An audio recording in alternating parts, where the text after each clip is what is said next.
All right, welcome everybody. That's not here, that will be here, shall be here. We got our brother Dark Stonebender in the house. Welcome, brother. Thanks, cowboy. And so, if we look at the title of this, the interdimensional overlapping rabbit holes, part 7. What a mouthload. What a concept. And what does that actually really mean? Do we know? Yeah. Yeah. We put it in there. We keyed it. And we did a stream on it. So yeah, we know what it means. So I think that we'll start off by the concept of our understanding of what this means, and and then start diving into it. So what we have is the interdimensional, and we know what that term in itself means. But also, when we look at that interdimensional, is the crossing of the roads within um, a rabbit hole. So within a rabbit hole that you go into, there's always another rabbit hole you can go into. And within one rabbit hole, there might be 4, 5, 6 different intersections of which way you can go, right? And how do they overlap? So when you look at the rabbit holes that we all have, and you go down all these rabbit holes, how do they overlap? How do they intertwine with each other? And at the end of it, what's the big picture of those? So why are we on part 7? Great question. Great question. Thank you for the person in the chat room that asked that question that has not asked that question in the chat room yet. See how this works? Excellent. So, part 7 is, let's say you go to Home Depot and you buy yourself a bookshelf. The cover of that is the completion of the bookshelf. You see what it looks like. You know the end result of the bookshelf that you're going to have to take home and build yourself. You take the bookshelf home. You open it up and you have an instruction booklet. When you open up that booklet, it starts at basics. What tools you will need, right? What parts are included, how many of those parts. And then you move on to page 1 of the first step to build that bookshelf, to page 2, to 3, so on and so on until what?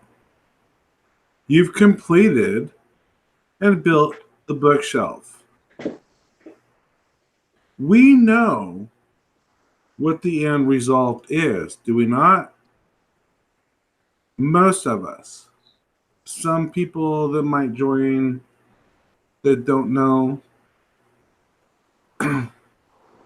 Most of us know the end result through Scripture, through the Word of God. We know the end result. We know what the bookshelf looks like. We know the end result. The rabbit holes that are interdimensional, that overlap each other, are the instructions given to us, the enlightenment, the awakening of how we get to that point. What is going on in our world today that we see, that we hear, that we feel, that end up the end result. Therefore, we are starting at what? part 7. What is part 7? When you go to the store and you see the finished cabinet, the bookshelf, when we know the end result of everything that's going on in the world, revelations, the rabbit holes, the deceivement, the lies, the propaganda, and the spiritual warfare amongst us, all of these rabbit holes tied together end up in one, the end of it, one end result, the end result that most of us already know. Are you following me here? Um, Stonebender, I know that we didn't get too much in depth. I didn't want to get too much in depth with anybody that I'm going to have on this stream, on these series, for a reason. So, are you following me so far? Yep. Well, the parable of the cabinet. I think you read me here. I hear you, brother. All right. Is important because that's the system that we're in doesn't want you to see the big picture of that cabinet. The system that we're in doesn't give you instructions that lead to the end of the rabbit hole. They don't. You have to find them on your own. They're out there, but now there's another layer of deception upon that with changes in even the scripture. That people are debating over, but the system that we're in doesn't want you to see that final product. So that's what the rabbit holes are for, really. But rabbit holes overlap and they line up a lot of the time, and it seems like stuff going around the world is pointing towards a certain thing, and there's going to be a singularity of truth, if you will, like eventually, because people that explore these rabbit holes are the ones that tend to see the direction that things are going, and it's not just, you can't always just put that conspiracy theory label on it, because one man's conspiracy theorist is another man's informed citizen, in my opinion. In other countries, they call people, they might call us here conspiracy theorists, me and you, some other people we know, but in other countries, in other places, those are just informed citizens, and self-taught people, So there's different terms you can put on it, and I don't know exactly where Cowboy's going here with the rabbit holes and the overlapping, but we can get into that and see what I have to bring as far as the different things we were talking about. Yeah, there's a few people that hopefully throughout this this series joins.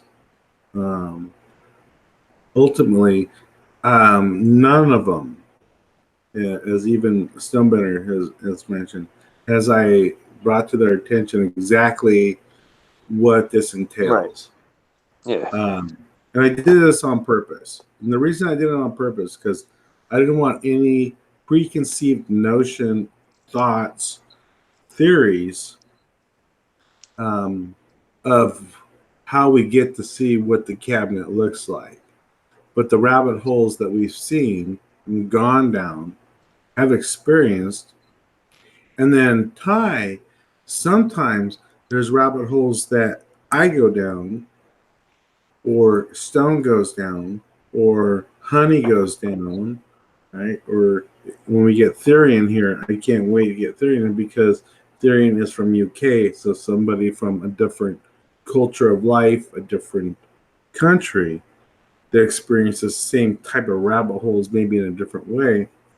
How they all are interdimensional and overlapping, and that some of the rabbit holes that we've been down, we might not have experienced that others, brothers and sisters, have gone down. Yet through that, we're going to find out how they intertwine, and they're nothing more than instructions in that pamphlet in order to create that bookshelf. That's kind of where I'm going at, but not in depth of which rabbit holes we'll touch on. I have several I want to touch on. And within those several rabbit holes I want to touch on, as they're all overlapping, we will find out how it is interdimensional and they all intertwine. So that's kind of where I'm going at. I know it's kind of like, woo, even me saying it kind of blows my mind, but that's kind of where we're going at. So I would say, I would ask Data Junkie, Love You Girl. We have a couple other people watching. Chime in if you please. If not, it's okay. Listen. And we got Dark Stonebender here. I'm not going to pick the first rabbit hole. What I would like is for anybody listening or in the chat or you, Stone, to pick the first rabbit hole. And then as we progress through the rabbit holes, I will tie the rabbit holes together, how they are interdimensional and overlapping for the overall picture. And that's where we're going. It's kind of deep. It's kind of more, you know how I always talk about 1 + 1 = 2. This is going to be a little bit deeper on the edge of where we are at, and not for the beginner of rabbit holes. But even if you're a beginner in rabbit holes, hopefully throughout this, that at some point you can grasp onto exactly how they tie together, and then end result of which we already know, right? So anybody in the chat room, Data Junkie, anybody watching that wants to chime in, or Stonebender, pick a rabbit hole. We can start there, and through that rabbit hole ends up doing what? Overlapping, interdimensional, will lead us to another rabbit hole, so forth, and that's how this is going to tie together. And although I do have a perceived rabbit holes that I already have in my mind, I'd rather not start off with my direction in order for you guys to understand kind of the concept of where I'm going with this and the rabbit holes that you've been down to understand, if that makes sense. And I ramble. There I go. So I'll leave it open. You have anything, Data Junkie or Stonebender, the first rabbit hole that you would like to dive down? I was thinking of one, but let's see if Data Junkie would like to participate in that. We'll give it a second. I was thinking one that's kind of a microcosm of other interdimensional, interlocking, yellow and blue make green rabbit holes. Okay. Cedar. DJ Darkstone. I like that. Salted. It's got a nice ring to it, man. DJ Darks. All right, yeah. so we have a couple more people showing up here. Servant of Yeshua, Salt of Cedar, as you mentioned. So we can start with yours. You're the first one to bring it up, and so, and just to let Servant of Yeshua and Salt of Cedar know, this is going to be a multi-layered dimensional overlapping of rabbit holes, how they connect. And we were asking anybody to bring up a rabbit hole. I have several in mind. Stonebender has several in mind. And we want to just bring together the bigger picture of what that ends up being when we go down these rabbit holes, how they intertwine, how they intersect, and what the end result is at the bottom, basically. So If you want to go ahead with yours, Stonebender, please do. And then in Salt Cedar Servant, if you have rabbit holes that you want to bring up, please bring up the rabbit holes that you want, because we'll show you how they intertwine and how that at the end of it, all these rabbit holes end up making the end result of what we already know. Is what we were talking about before. So, Well, go ahead, brother. I was thinking, it seems like a microcosm of the rest, because it's something I remember hearing on the radio, and it was, at first, I mean, it's not really a rabbit hole. It's just something they announce in the mainstream. And I don't know, it's probably about 10 years ago, at least, maybe 12 years ago. And it was the Pentagon. It was an announcement that the Pentagon had spent, I think it was $10 billion over 10 years to see what would have to take place in not only different countries around the world, but in different regions of those countries, as far as the culture and everything, to destabilize the region. And I'm thinking, like, why did they announce this on the radio? That doesn't sound like something that we should be doing, something that we know that this country does, but it's not something that they would really normally announce, Then you don't hear anything about it. And not too long after that, you hear about this thing called the Arab Spring, and you hear about the crisis of refugees coming from Syria to different countries. That's still going on, and all these refugee issues in other countries, and other things in the news that relate to that study that was done, that think tank or whatever it was at the Pentagon, that took $10 billion in 10 years to for whatever their plan is to come to fruition. And then you start slowly hearing about it in the mainstream, about different wars and what happens with the refugees after, and the refugee crisis, and the social crises that are happening in other countries around in Europe, because of destabilization of all these different regions. And that to me seems like, just another one of those examples of the occult, the pentagram, the Pentagon, telling you something, and, they have to tell you what they're going to do. They have to get you to do it on your own, in a way. And that's just another example of that, man. Because I heard it. It's just a nonchalant, regular news story, on the radio. And if it was on the radio, on major stations on the radio, I'm sure it was on TV too. I don't have cable. I didn't see it on TV, but they announced it publicly. And then to see the fruition of that, you look back 10 years, and now more years than that later, and I see the connection between just, those different rabbit holes. Like, they announce they're going to do it, and they do it. They tell you what they're going to do in some roundabout way, and us going along with it is part of it. But you could say, oh, well, I don't agree with that. In this country, you can say, hey, I don't agree with that. This person does agree with that. But, this whole system was set up to give you the illusion of that choice.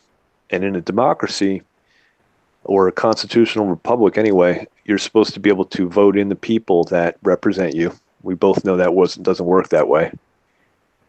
A lot of you guys out there know that it doesn't work that way. But so this system is a reflection of the occult, I think, in a way, because, you know, they're saying, hey, if we, you know, decide, if this country decides to go to war, well, the leaders that went to war were voted in by the majority of the people, right? So technically, it was the people that decided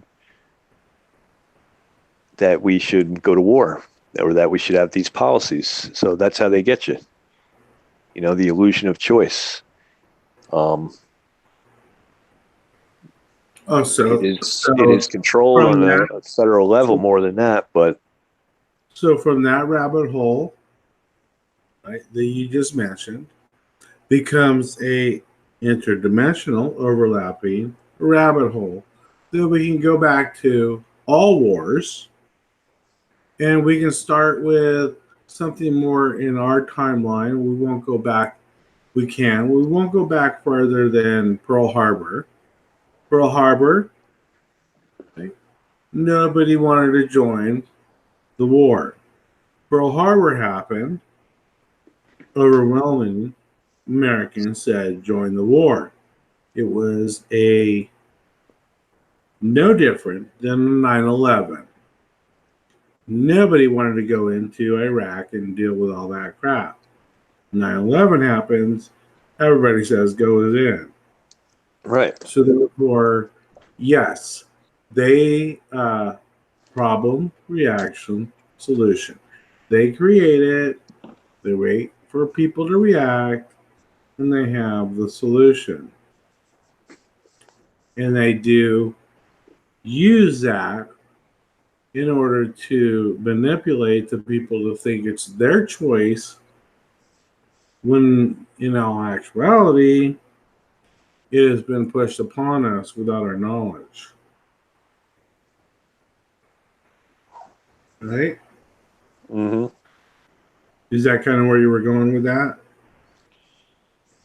Yeah, I mean, that's just how it's done here. That's just how they do things, you know.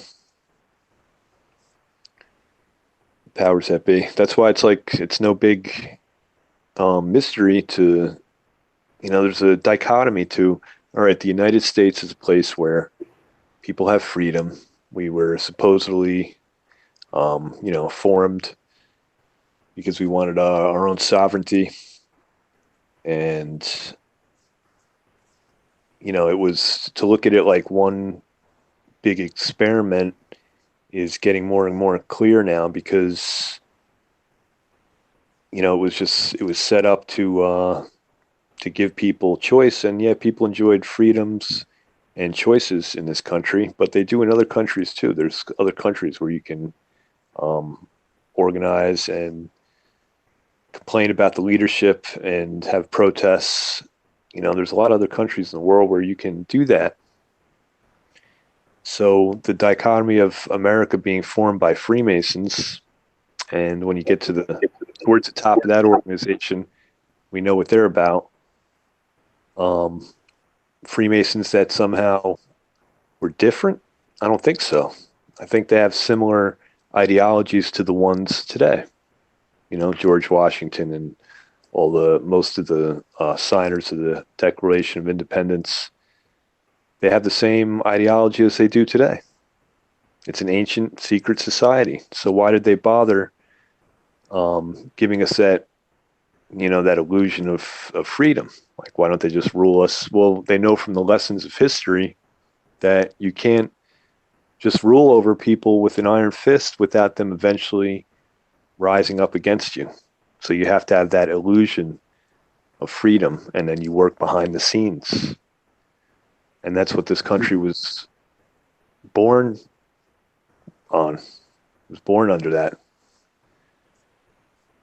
You see, now you're bringing up another rabbit hole that overlaps another rabbit hole. So if we look at how they push what's going on in society today with certain cultures and certain religions and certain viewpoints, if you actually look country to country, they're different. They serve the same purpose, but ultimately they're different. from country to country. Same purpose, different action and results. These are the rabbit holes. They keep them separated.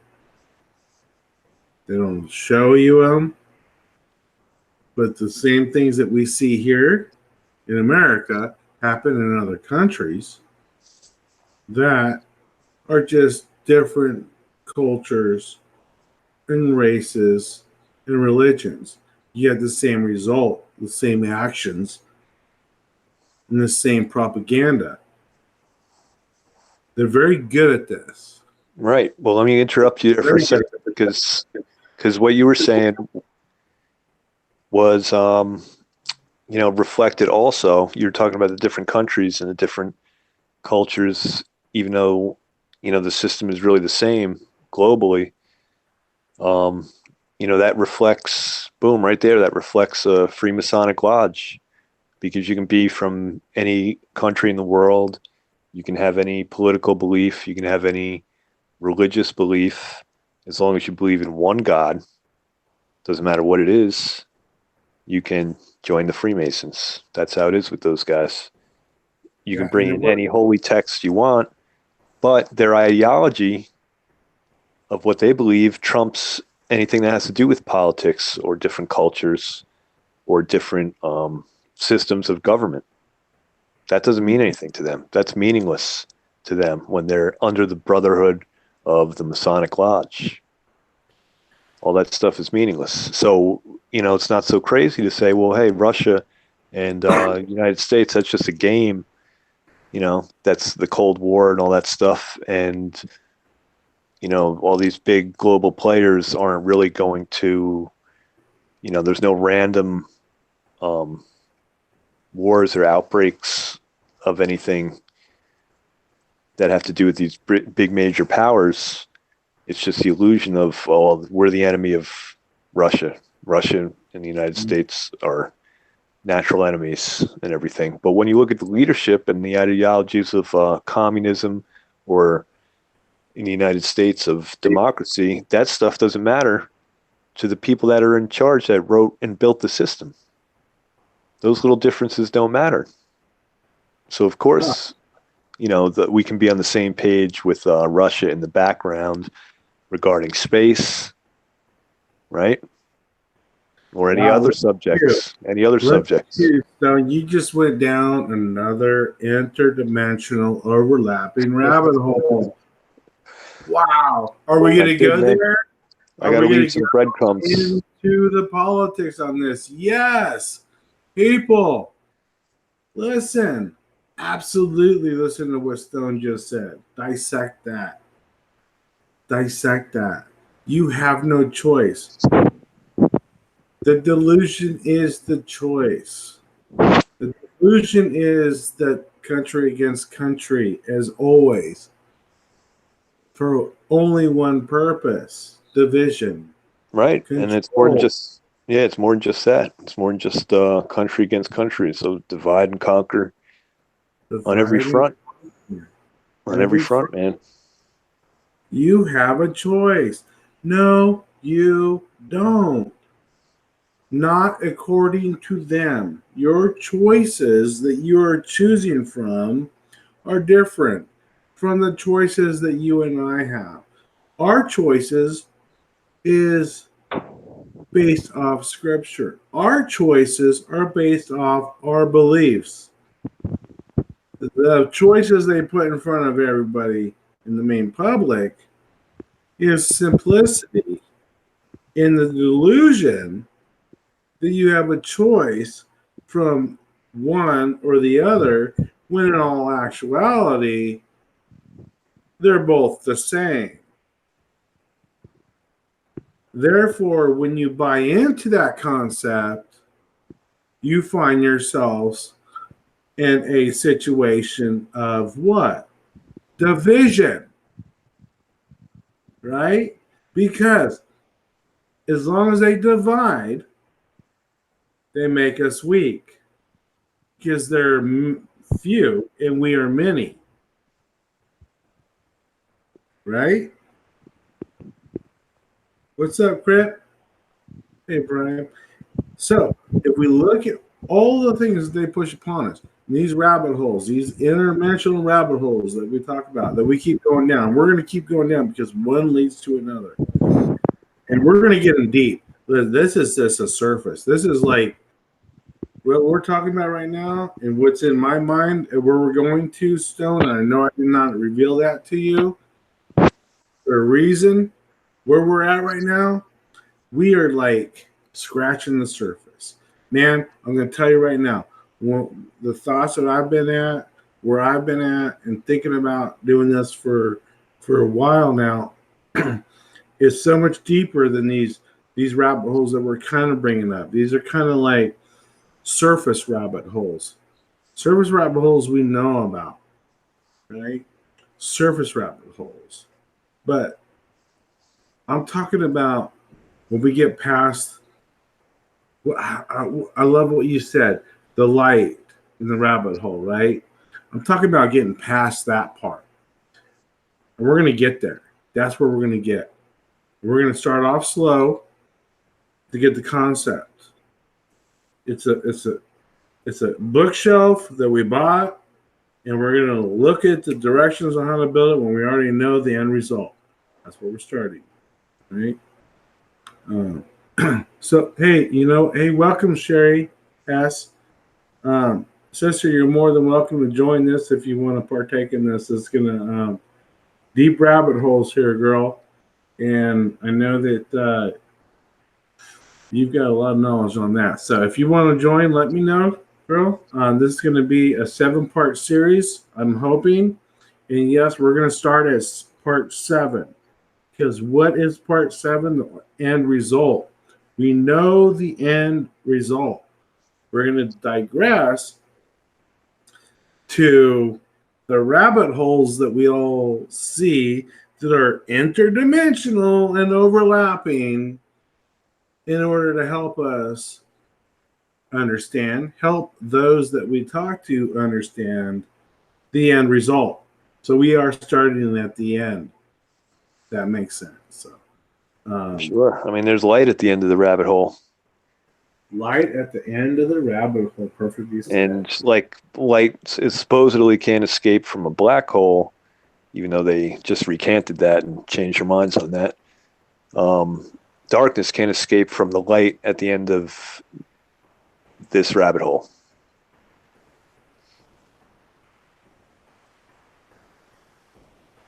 So William Young is here. Welcome, William. Can you see the chat room, Stone? Yep. Okay. So he brought up a point. I know people say fear not. But what's happening in the world regarding all of these strange phenomenon is freaky. No matter how the story ends, experiencing it is a freaking trip. Absolutely. It's a freaking trip. It's a freaking trip. Why is it a freaking trip? Because now we're looking at all the pieces and the parts in order to get to the end result. If we grew up, and we all grew up in church, we all learned certain verses and the end result. But when you get into the depth of it, the scary part, the reasons why fear not is so adamant within the scripture is because when you get into that part of it, it's not what we've grown up with within church. It is actually quite, well, a freaking trip, as you put it. And so therefore, when we look at these rabbit holes and what they do within these rabbit holes that we've gone down, they dilute them. They make them seem irrelevant. They make us seem crazy. But when you actually piece them together, it is a trip. It is quite scary. But there is no fear to be had because We already know the end result. How do we get to this end result without knowing the parts that they try to hide from us that are downright, as William says, freaking trip? They are. They hide those from us. They do. They don't want us to know those. Why? Right? Yeah. Sherry, get on here, girl. If you want to get on here, let me know. Yeah, Sherry, Um, come on, please. so seriously, I mean, this is kind of like part 7. We're at the end. We're going to digress, hopefully, over the next few of these to dissect these rabbit holes that are interdimensional. So I'm going to let um, Dark Stonebender continue with his first rabbit hole because I know I kind of interrupted you. I'm sorry, brother. Continue on that.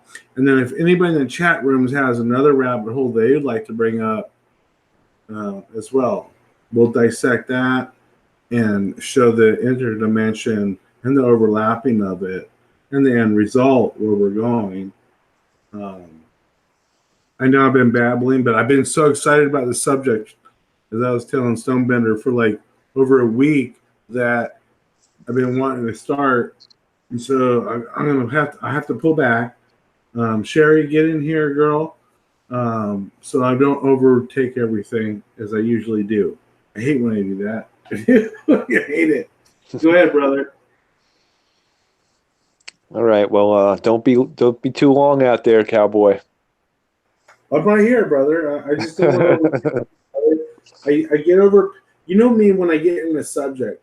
I'm just like I know. over the top sometimes, and I overpower my the people that are here in the stream or on the show, and I hate doing that because I don't want to do that because I can learn too, and so I'm gonna pull Well, back. Yeah, well, the go one for it. I wanted to bring up was, you know, I mean, a lot of you guys out there have heard of Albert Pike, the Freemason that wrote Morals and Dogma. Anyway, he was a high up Scottish Rite 33-degree Freemason, and he wrote a book called Morals and Dogma. And he pretty much outlined, he went into, for the first time in print that was publicly available, he went into how the Freemasons um, worship Lucifer, and he came out with it. And not all the other Freemasons liked the idea that he wrote this, but he was powerful enough at the time. It's like it didn't matter. He wrote this book; it had to be written, and he outlined World War One, who the players would be, when it would be, World War Two, who the global players would be, and when that would be, and roughly when that would be, and World War Three, and who the players would be, but when that would be was not specific in there. And now some people call him, prophet or Nostradamus type person, but knowing what we know about that structure, that Freemasonic structure that's infiltrated, the systems of the beast system here, um, knowing what we know about that, how could he be some kind of a mystical seer? Obviously, what he wrote was a plan. It's not a prophecy, it's a plan. That's their battle plan, and that's something kind of like in the same vein as the study at the Pentagram there, the Pentagon, about how to disrupt different parts of the world, culturally different countries, and what it would take to have uprisings in different places, like we've seen. That's also kind of a microcosm of that, because that's in the past more. He wrote this book in, I think it was, actually, I forgot when it was exactly. I think it was in the 40s or maybe even the 30s. But, that's and just a part of the plan, that's another thing that, we can look back in history and say, all right, this is a book that was printed and written, and the author, as it says, was a 33-degree Scottish Rite Freemason. All right. Well, now that information's out there, he laid it out, before World War II and World War One, and that's another part of the occult. Again, is they're showing you what they're going to do. They're explaining it to you. They're putting it out there so that it's out there. They can say one day, not maybe to you directly because they don't have a need to, but they could say, hey, we warned you about this. So nobody rose up against it. And we get a lot of that today. So Do you think, Cowboy, I'm getting an echo. You hear that at all? Sherry, make sure your YouTube's muted. Welcome, sister. Hey, So Sherry. I have a thought on that. The fact that they have to tell us or show us or not hide it, right? What they do. Because they need permission to do what they do, right? And so if they ask for permission and they say it and they do it truth within lies, but they're still exposing it's part of our free will, part of us to have the eyes to see, the ears to hear, right? That's all part of it. It's all part of the free will, right? That's the way I look at it. Right. Right. I mean, the whole system, it's like, all right, well, you guys voted this person in. This person did this. Mm-hmm. That person did that. The whole time, meanwhile, the whole time, doesn't matter what president it is, what decade it is, one half of the people are upset, and at the other half of the people for voting in somebody who they don't agree with, and you constantly have that division. It's a plan. It's just like a laid out plan. I mean, the reason the Clinton years were so good and everybody was happy is because there was a lot of money to be made, and the stock market was up. Well, that was part of a plan too, because what came next with all that extra money? George Bush, instant war. That money was spent. That money was made to be spent. So they have a lot of patience with this whole thing. Yeah, that's just another one. The whole thing with Clinton and how that led into George Bush. I mean, what a coincidence! It led in perfectly with the money trail too. Can you hear us, Sherry? Oh, I can. I was just. Okay. He said he had an echo, but I'm on a headphone set, so I had to unplug it and make sure that it wasn't half in, half out. Are you guys still hearing the echo in the chat room? I don't hear an echo. I don't now either. Nope. No, I think it was I had to replug the headphones in, so I'm good. Hey, Sherry, welcome. It's nice to talk to you. Finally, it's awesome. Yeah, I think the last time you had to go pretty early, so. Yeah, I think I was on. We overlapped for a few minutes there once. Yep. It was probably getting late over here. I'm on the East Coast, so.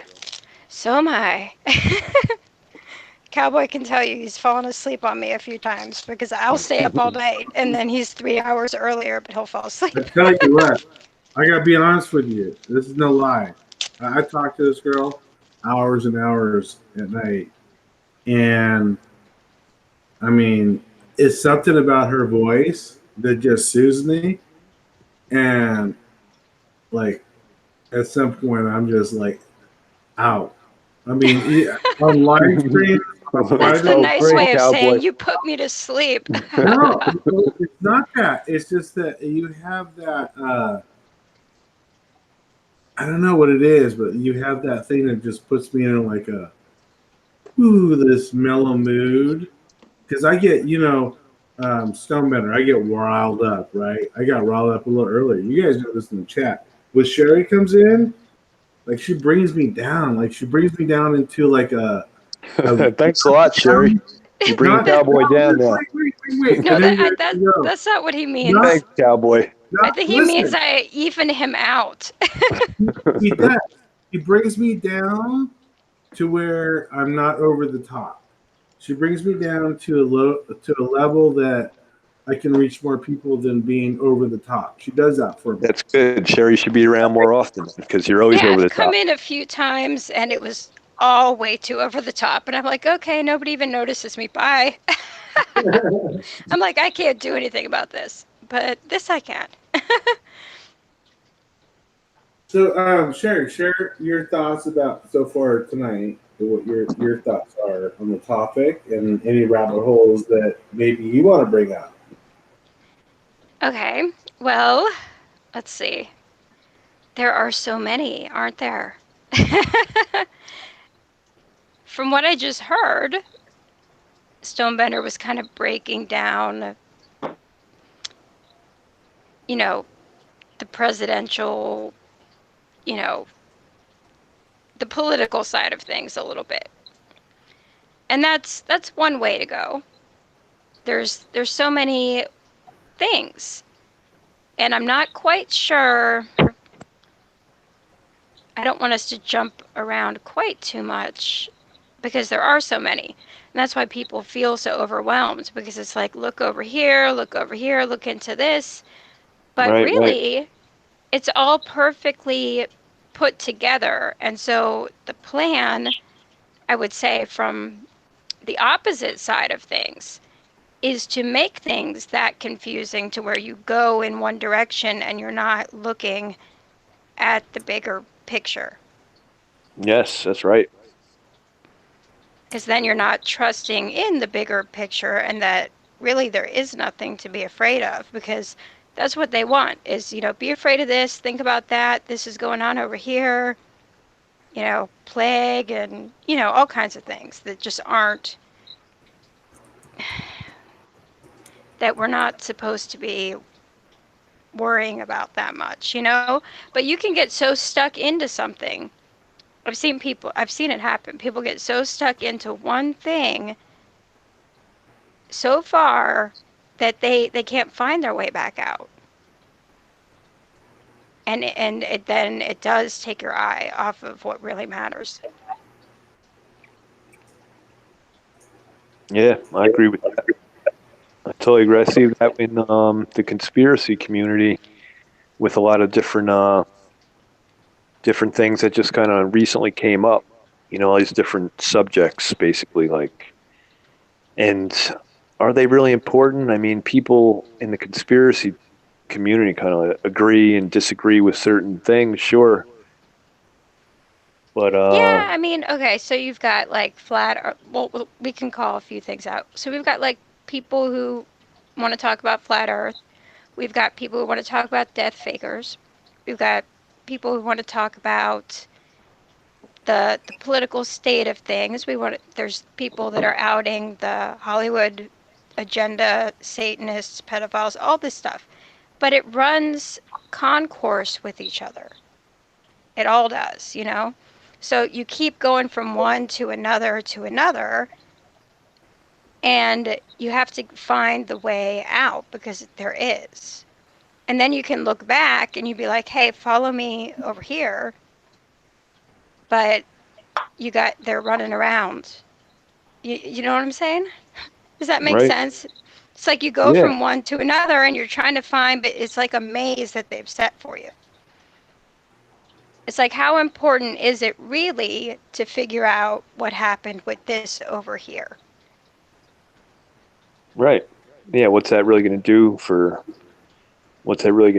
you? I mean, I think we were talking about the same thing, but I tried to skirt it a little. yeah, well, I think it's like what you were saying is kind of like ad nauseum. Like, yeah, they're coming out with a lot of things about different people in Hollywood. And on the surface, it seems like it should be good that they're exposing bad things that are coming out and everything. But the way I look at it, it's almost like years ago when they started putting the drug warnings in commercials, and everybody was like making fun of it. But now everybody's used to it. You know, at the end of a commercial about pharmaceuticals, they'll spend most of that time telling you about all the terrible side effects that you'll get from it. And And notice that one of the side effects is always what you're taking it for anyway. yeah, right.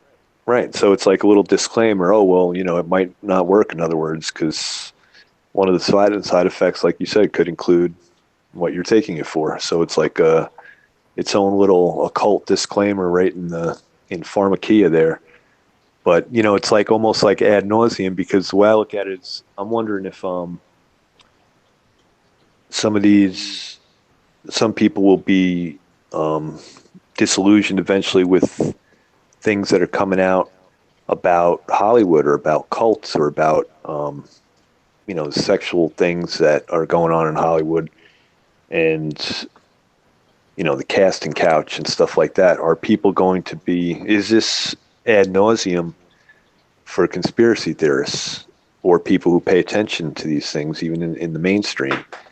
Is this going to be ad There's nauseum? a point where it can get that way, and you don't want it to, because it's serious things. But when you think about it, I mean, if you even look back, let's say to the 1940s, 1950s, and you see, you know, TV comes in and all the programming, and where we're at from then to now, and how drastic, just looking at the past maybe 100, 110 years, how drastic of a change that is compared to the rate it was going before. You can't really ignore that. And then Yeah. when you actually watch these things and see what they're saying and doing and putting out there, you have to know that these people they're just like, oh, it's just a show. I'm just enjoying my show, or whatever it is. They aren't they aren't thinking. They're going into that alpha state. Because if they were, they would realize all of that is pushing this whole agenda, you know? And Right. honestly, the best thing that I did was just to stop watching it altogether, except for the purpose of like armoring up, going in to watch something and saying, okay, if this is the most popular thing right now, I want to see what they are projecting out Exactly. from it. That's the only thing that TV is useful for me.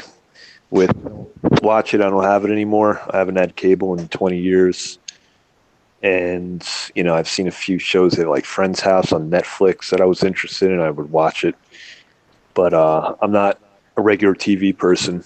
And you're No, right I'll about watch that. sometimes old movies, but they have to be something I've seen before, and typically before a certain time period, and I typically know what it is I'm getting into. But if I'm looking at it from the other angle, I like really will dissect it, because I took film studies, but it was film and tech and other things, but it wasn't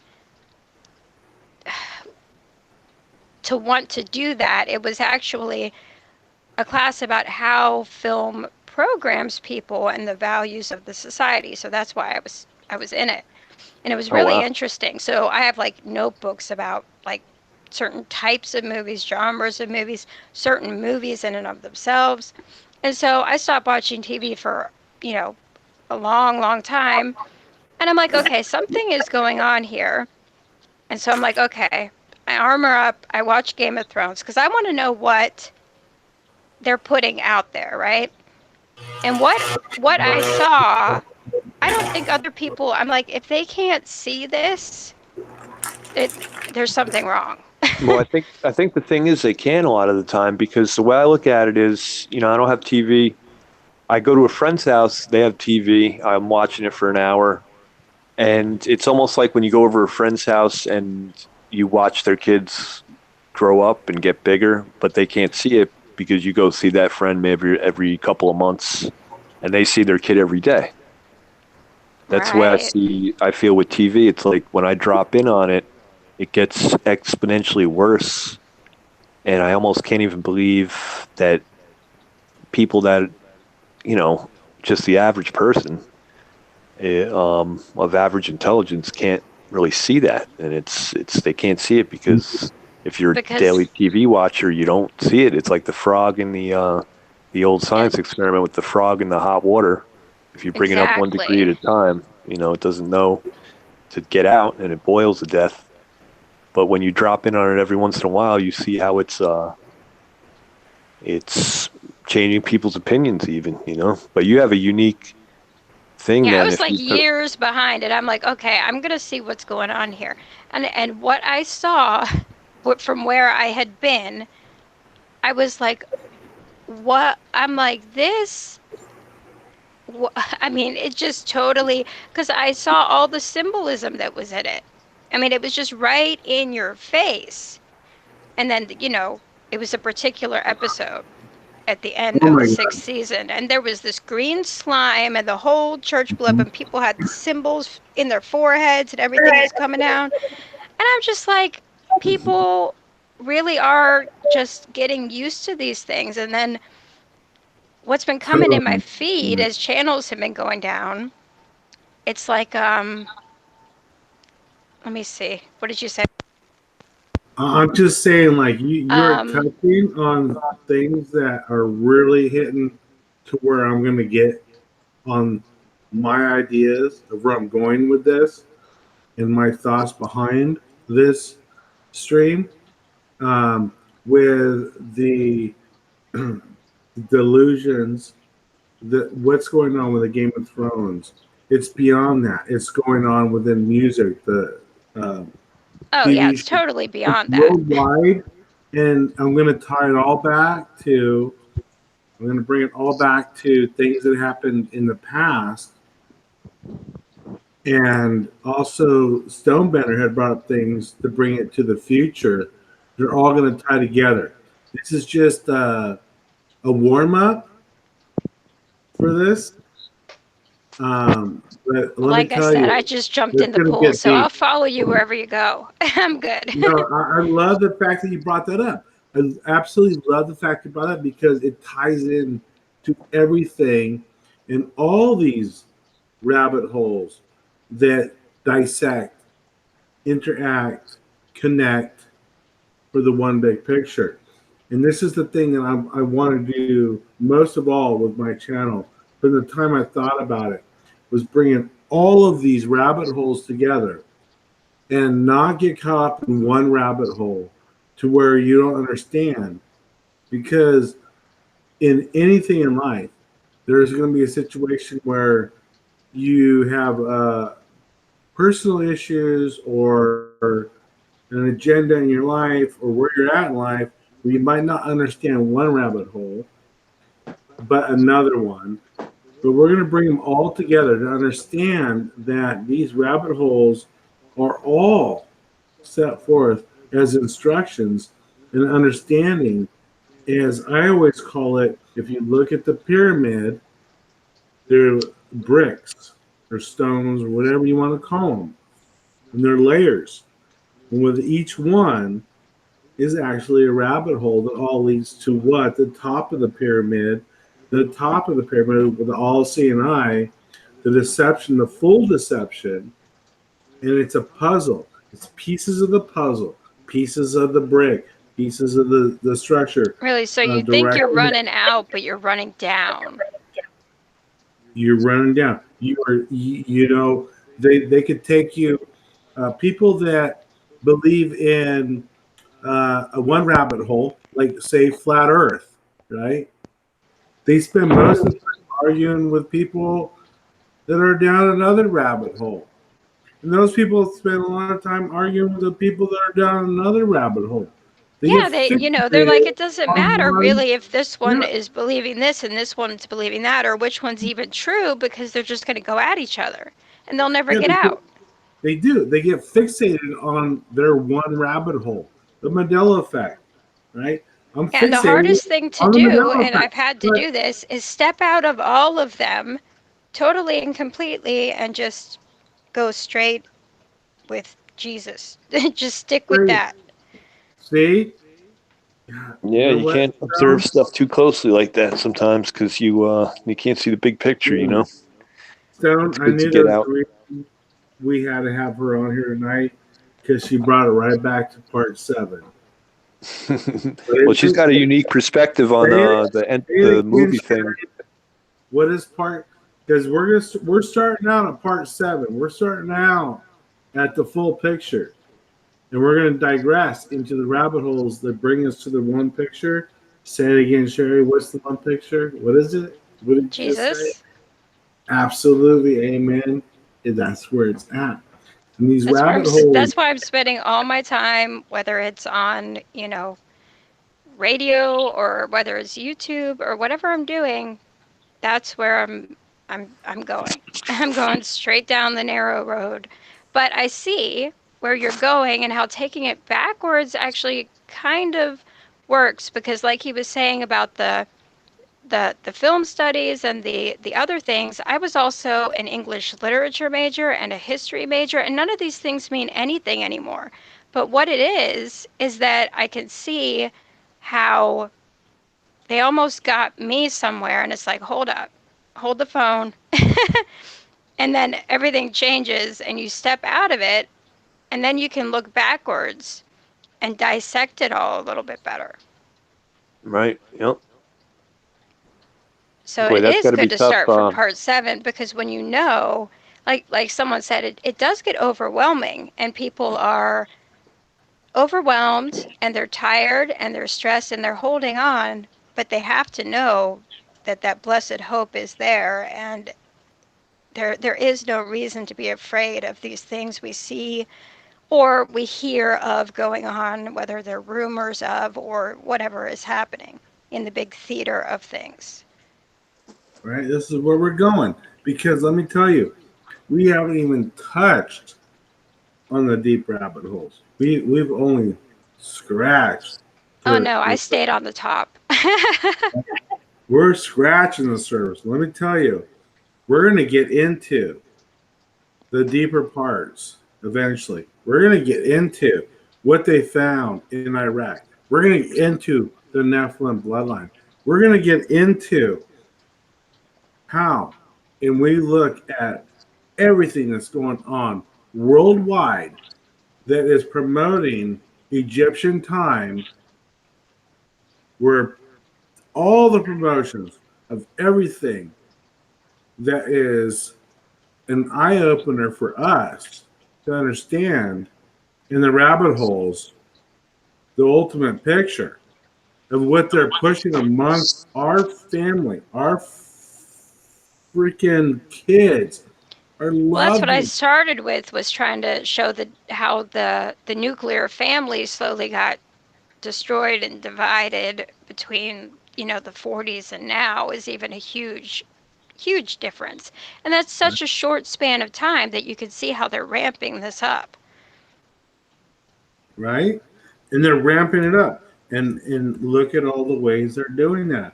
Another rabbit hole within a rabbit hole of intervention, right? With the D-Wave computer, CERN, And right? JFK Jr., is he really alive or is he not alive? All these things that are popping up. Yep. Right? So let And if me he was, ask, would you trust him if he spent all that time thinking about revenge? Would you really? It's like the Count of right? Monte Cristo. Of course they Let me ask, would, but should let me you? ask you this, Sorry, just a Sherry. strange question. People look at me like I'm crazy when I say that, but I'm like, should Sherry, you? Should you really? what is the deepest, the biggest rabbit hole that you've been down? Yeah. well, well, aside from death fakers and Mandela effect. No, I'm not saying besides this or that. Okay. I know mine. I know mine. All right, I what can tell you actually what got mine to is. me the most, I Yeah. guess, would be the Mandela effect. Okay. And so through that, right, where have you grown and what interdimensional overlapping rabbit holes have intertwined with that one? Well, there's the death fakers, and then obviously the Hollywood satanic, the Nephilim bloodline, because obviously I shot straight into the faith community. As soon as it hit me, as soon as I had my big moment, right around the same time as the Mandela effect, I was like, I see what's happening here. I don't need to keep talking about it for a couple years. I'm shooting straight into the bigger picture here because this was supposed to happen.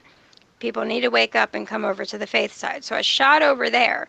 Meanwhile, though, I'm keeping my eye on all these things. Like you got flat earth, you've got AI technology, you've got people worried about CERN, you've got people worried about Project Bluebeam or fake holograms and chemtrails.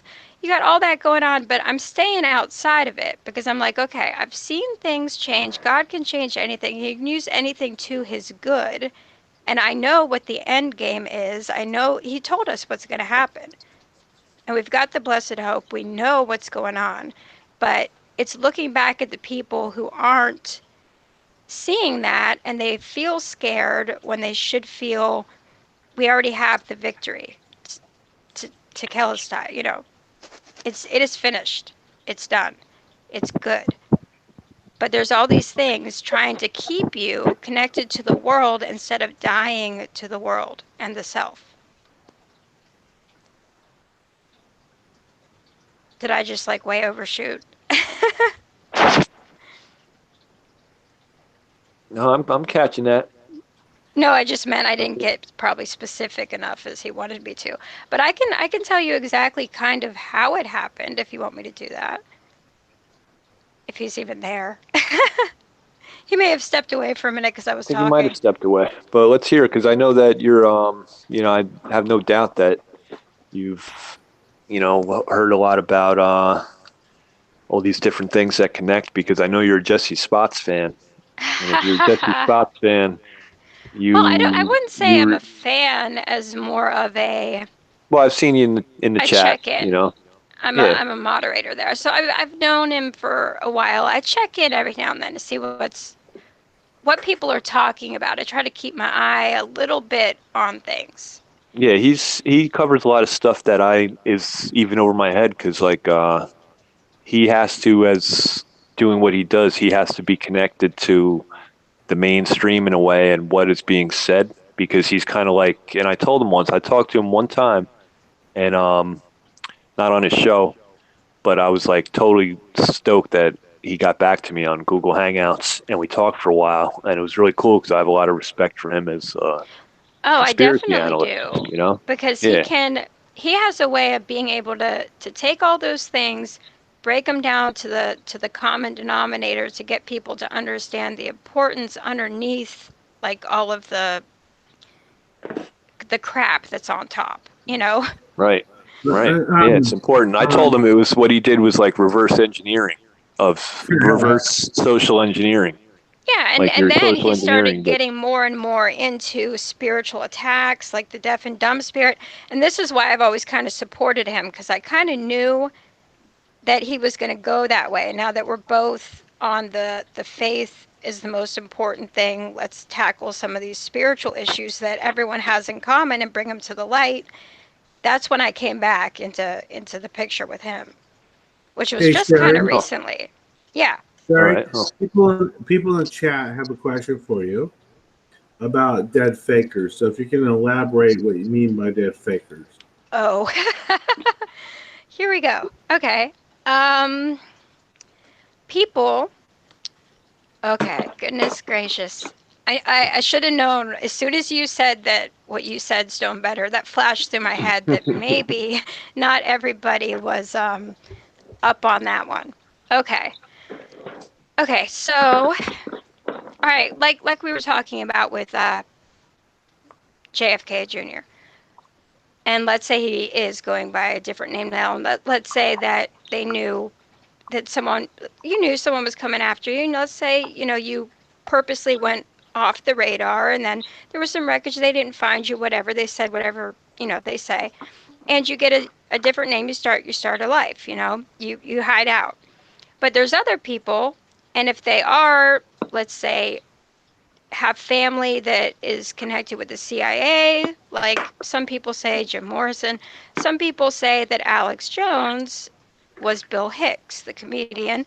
There's all these different things with Hollywood people like River Phoenix, people that there was an emotional thing or an attachment or like a big brother image that they built up, and then the person becomes a different personality after years of age and they pop back up again, and people don't really realize that that person was that person and that person never died. That's death fakers in a nutshell. Hmm. I hope that Now, helps. some Yeah. of them may come out, and I mean, if the JFK Jr. thing, he may actually come out um, as far as that. But I don't want to go too far into that one Well, because yeah, there's another whole because I don't want rabbit to get in trouble there. But if we stay with the ones about personalities who change, and suddenly you would have Alex hole. Jones on Infowars giving a little bit of truth and a lot of misinformation, but he used to be this comedian that was like anti this, and you know, it's kind of like it ties in with MK Ultra, which a lot of people here have heard of, and handlers and that sort of thing. Like if you go to River Phoenix and all the discrepancies about when he, how he died, did anyone who saw him die, who gave testimony of that, what are they doing now? Who were they involved with? The Children of God Church, all of these things, and And who he aren't we just supposedly is now. exposing another interdimensional overlapping rabbit hole? This is how it works, you guys. Exactly. That's well, This you is asked me to how it explain what it works. was, and I didn't want to get too Yeah. deep into it because I don't want to drag people into it. But you know, No, perfectly. Because it's another rabbit hole. yes. This is how it works, you guys. This is why You told me to um, explain what it was, but I don't want to drag people into the rabbit hole. I just want to tell them it's there. there's no dragging. It's exposing the rabbit holes that we've experienced. So, um, you said, Sherry, your one was the Mandela effect. For you, the main rabbit hole that gave you That was the the entry period, point because it the actually entry point. touched Okay, into my right. life. And I was Yeah. like, okay. I was like, of course things can change. And I'm like, but why now? What's happening? And then at the same time, I was having this big spiritual reawakening. And so I, instead of staying in the same cycle of talking about new Mandela effects and movies and this and that, like you can get stuck doing, I shot straight into what's the end goal? What's Mm. straight to Jesus, straight to the war in heaven, the war, Satan's already defeated foe, but what they're trying to do and what they want is your soul. That's what they want. That's Right. the end game. So let me ask you this, Stonebender, what was your one rabbit hole that led you to the interdimensions and overlapping rabbit holes of others? And I'm also going to ask everybody in the chat room if they would like to share what theirs were. And before I let Stone, I will tell mine. Mine is um, false flags and hoaxes dating back to the Pulse nightclub. So that was mine. Mine was my rabbit hole. My opening was the Pulse nightclub, and so I'll let Stone share his. And if anybody wants to share theirs in the chat room, share theirs, And and we'll just to how throw they this were in, that's mine. not atypical for people to start out like after 9/11 or one of these type of events. Um, but for me, I think it was because of the timing that I didn't go into there. Somehow I randomly found YouTube and I'm like, they're talking about what I just experienced. And then I got in there and I already had a pretty big God experience like right around the same time at the end of that year. So it just shot me in that direction. It was like, because I didn't grow up in church. I heard your opening a little bit. And I was like, well, my parents did the opposite because it was forced on them. They didn't want to force it on me. So I sought it out on my own. And that's a whole different thing because then I come up against the spirit of religion. a lot, and I don't understand it, but I'm starting to see how bad it is. Right. You have to Well, that's what, deprogram it. right. This is kind of where we're going at with this. So, Stonebetter, you want to talk about what rabbit hole first opened your eyes that got you into the overlapping interdimensions of them? And anybody in the Sure. chat room, please feel free to make comments on your own because we all have them. And I don't think that any of us have one rabbit hole that we see. I'm pretty sure that we all have at least more than one. Some of No, us and more I than I would actually conjecture that a lot of us are empathetic, and a lot of us, this started as children, questioning a lot of things, just always right. questioning things. At least I did. Oh yeah, I absolutely. didn't buy a lot of BS, and because of my medical stuff, I wasn't in school a lot, so they couldn't really program me that way. Absolutely. Yeah. I agree. 100%. Always Yeah, felt different, it's right, like, Sherry? Always felt different, right? Out Oh of place. yeah, it yeah, I makes think sense I felt a now. little bit of that too. Yeah, so what's your story? Well, I guess my first one, I don't know. I mean, I kind of mentioned it somewhere before, but the very first thing I think was um, when I saw the picture of at from Bohemian Grove of all the leaders, all these presidents dressed up in red robes back in probably '91 or whatever, right around the same time I graduated high school.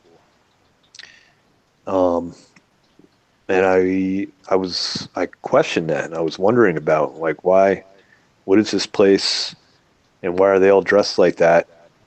You know, I think there was like 5 or 6 presidents or something that were, and this is like a picture that has been proved not to be photoshopped. It's been around for 30 years, or whatever, 25 years.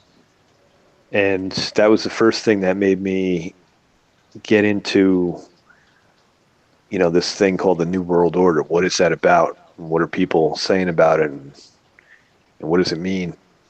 And, I mean, I went on and kind of lived my life after that and didn't look too much into it, but it got me into my early 20s. It got me into reading about conspiracy. So, you start somewhere. You start with whatever subject you're into or whatever. I mean, I feel kind of bad for people who just woke up to all this stuff 3 years Oh ago man. with the Mandela effect, because a lot of people woke up to anything related to things that were different and outside the box with the Mandela effect. And I think those same people are the people that will generally go for a lot of, things that recently popped up that might not be a part of the big picture, might be more of a psyop kind of a situation. Yeah, and Or, what you say, that because this is really great stuff.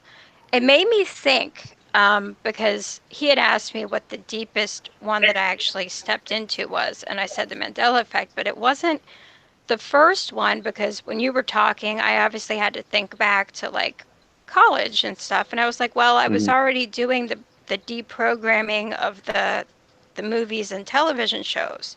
I was like, so that was, like a decade before. So I'm like, okay. I'm like, it didn't really start there, because if it had, it would have been just an overload, you know? And Right, I sure, can there's see a what you're reason. saying. Yeah, there's a reason we all start at different places and different things, I mean, I think there is, but, yeah, the overload thing, I can see a lot of people suffering from that. I hate to say it seems like it's turned into a problem because, now you have more divide and conquer. Now you have, well, you don't remember that? You're from a completely different reality than me. You're from a different dimension. No, you didn't watch that movie. You don't remember it clearly. You say it's the other way. Well, you must be from a completely alternate reality. because See, and I've my been, thing was, you I know, remember, when The Matrix came out and it was a big popular thing, and some boyfriend left a VHS copy. I never watched that until a year ago, and I go back and I'm like, people have actually made completely different rabbit holes off of that, and some people haven't even seen it. And I go back to watch it, just the first one, and I'm like, what? I'm like, I'm like, no. I tossed that out with the trash. I'm like, but there's people who, when they were younger, it was such a part of their thing, and it was so different that they actually interlocked two things together and went way off the rail. So I was like, okay, it's sad because we have people just now coming to faith, like baby Christians, just reborn, and they are getting so confused. They feel tired and hopeless. And it's like it's from here to there. And it's like, no, it's simple. It really is just so simple. You've got to stick with the gospel at that point. You got to kind of pull yourself out of society for a little while and let you have that time and that sanctification process and then come back, you know? right? No, I totally agree with that because, I mean, even to be a young person without any of this stuff today in this world is got to be tough enough. It's something that I can't totally relate to with the social media and everything. But then to put that on Me top of neither. it, to put that compound everything with all these truth movements and truths that are coming out about the world, it's got to be really tough. Yeah, and But I then they was, purposely send people in to, you know, take their attention a different way, or, and then they're clamping down on things they really don't want them seeing for the younger generation. And right. it's confusing to me because, the only one I ever really heard of these big social media things until the past few years was Facebook. And I was like 28 by then, and I thought someone actually wanted to be my friend. And then when I realized what it was, I was like, oh, never mind. And I didn't have a cell phone until I was 25. And we didn't have computers and this and that. Like when I was growing up, we played outside. You know what I mean? Yeah, it's a totally different thing. So you got to try to make that connection to what you can understand. Yeah, I mean, for me, it was a long process because, I don't know if you ever caught this, me talking about partial testimony would be, that those different rabbit holes and different things that had to do with secret societies, whatever, what they believed and stuff. That's what led me to the Bible, is knowing that because I got to a certain point where I was like, well, That it all I, goes I back to the can't, Bible. yeah, I can't really discount this anymore. There's so much Satanism in the world that I realized that Satan was real at one point. And, for somebody growing up that never went to church or didn't have any specific denomination in my family at all, any history of it, that was a big moment. So, Yeah, it and it is. only It's took like me, because I went through the same type of thing. Is I knew who Jesus was, and I sought this out on my own. But my family did have history. They just didn't talk about it because it was pushed so hard on them as far as doctrinally that they didn't want to do that to me. Find your own way, that sort of thing. Well, it got a little confusing, and then as soon as I actually did come to faith as a young teenager, I started getting really heavily attacked with spiritual warfare that I didn't know what was going on. And it took me a long time, like a good 15 years, to realize that I had stuff I needed delivered off of me. Like I was being spiritually messed with. mhm. And yeah, some people need, and some people do find out that way. They know that the opposite side is real, and they're like, well, then it's all real. And then some people find out the other side first, and then they know it's all real, but they give a little too much credit to the negative side that's already defeated. Yeah, and I see a lot of that too much credit being given um, to the system via different conspiracies that I think are just put out there to befuddle things, or something that people that were overwhelmed, with the Mandela effect at first kind of latch onto, um, that just befuddles things really. I mean, I'm not a person that believes that there's millions of different multiverses and different versions and timelines of No, Earth and that's where I our was going with the existence. Matrix thing. I thought the Yeah, combination of that made that offshoot theory, which I was like, no, look, I kept trying to interject this if they would hear me. I said, well, what if we're all still in the same reality, right? We're all still together. It's just things have changed, and you have to see it that way instead of, oh, I'm from here, or we were over here in space, or things that you don't even know because they were founded on things you were told as a kid anyway. It's like things are changing. Where do we see that this is going to happen, especially with the Bible and stuff? Well, it's right in there, or it was. right. Well, I mean, a lot of it still made it through, Oh yeah. I mean, the thing is, even with all of the changes, it's all still there in a way where you could, just hand out various pieces to people, even if you only had the Old Testament. I mean, Jesus is all through that. You know, I even, what was it? Is it Psalms 21 or 23 where it describes the method of the crucifixion and everything that was going to happen to him when that was an unknown type of it was totally unknown type of execution. So yeah, but a lot of people, they get so disillusioned that they throw the baby out with the bathwater because they're so disillusioned. Then they're like, oh, they turn to all these myths and fables and fairy tales and rabbit holes, and they throw out the Bible with it, which is what people want them to do. They're like, right? oh, that's been around for generations. People have been saying such and such for generations. So they just toss it. And that's what they want them to do. Yeah, I mean, but it comes from not understanding too. Like, there's that old argument. It's just such an old argument of people that really don't know the first thing about Scripture. And I don't, I'm not a theologian. I don't know. I'm hard pressed to find a certain verse, a certain chapter, where something was said.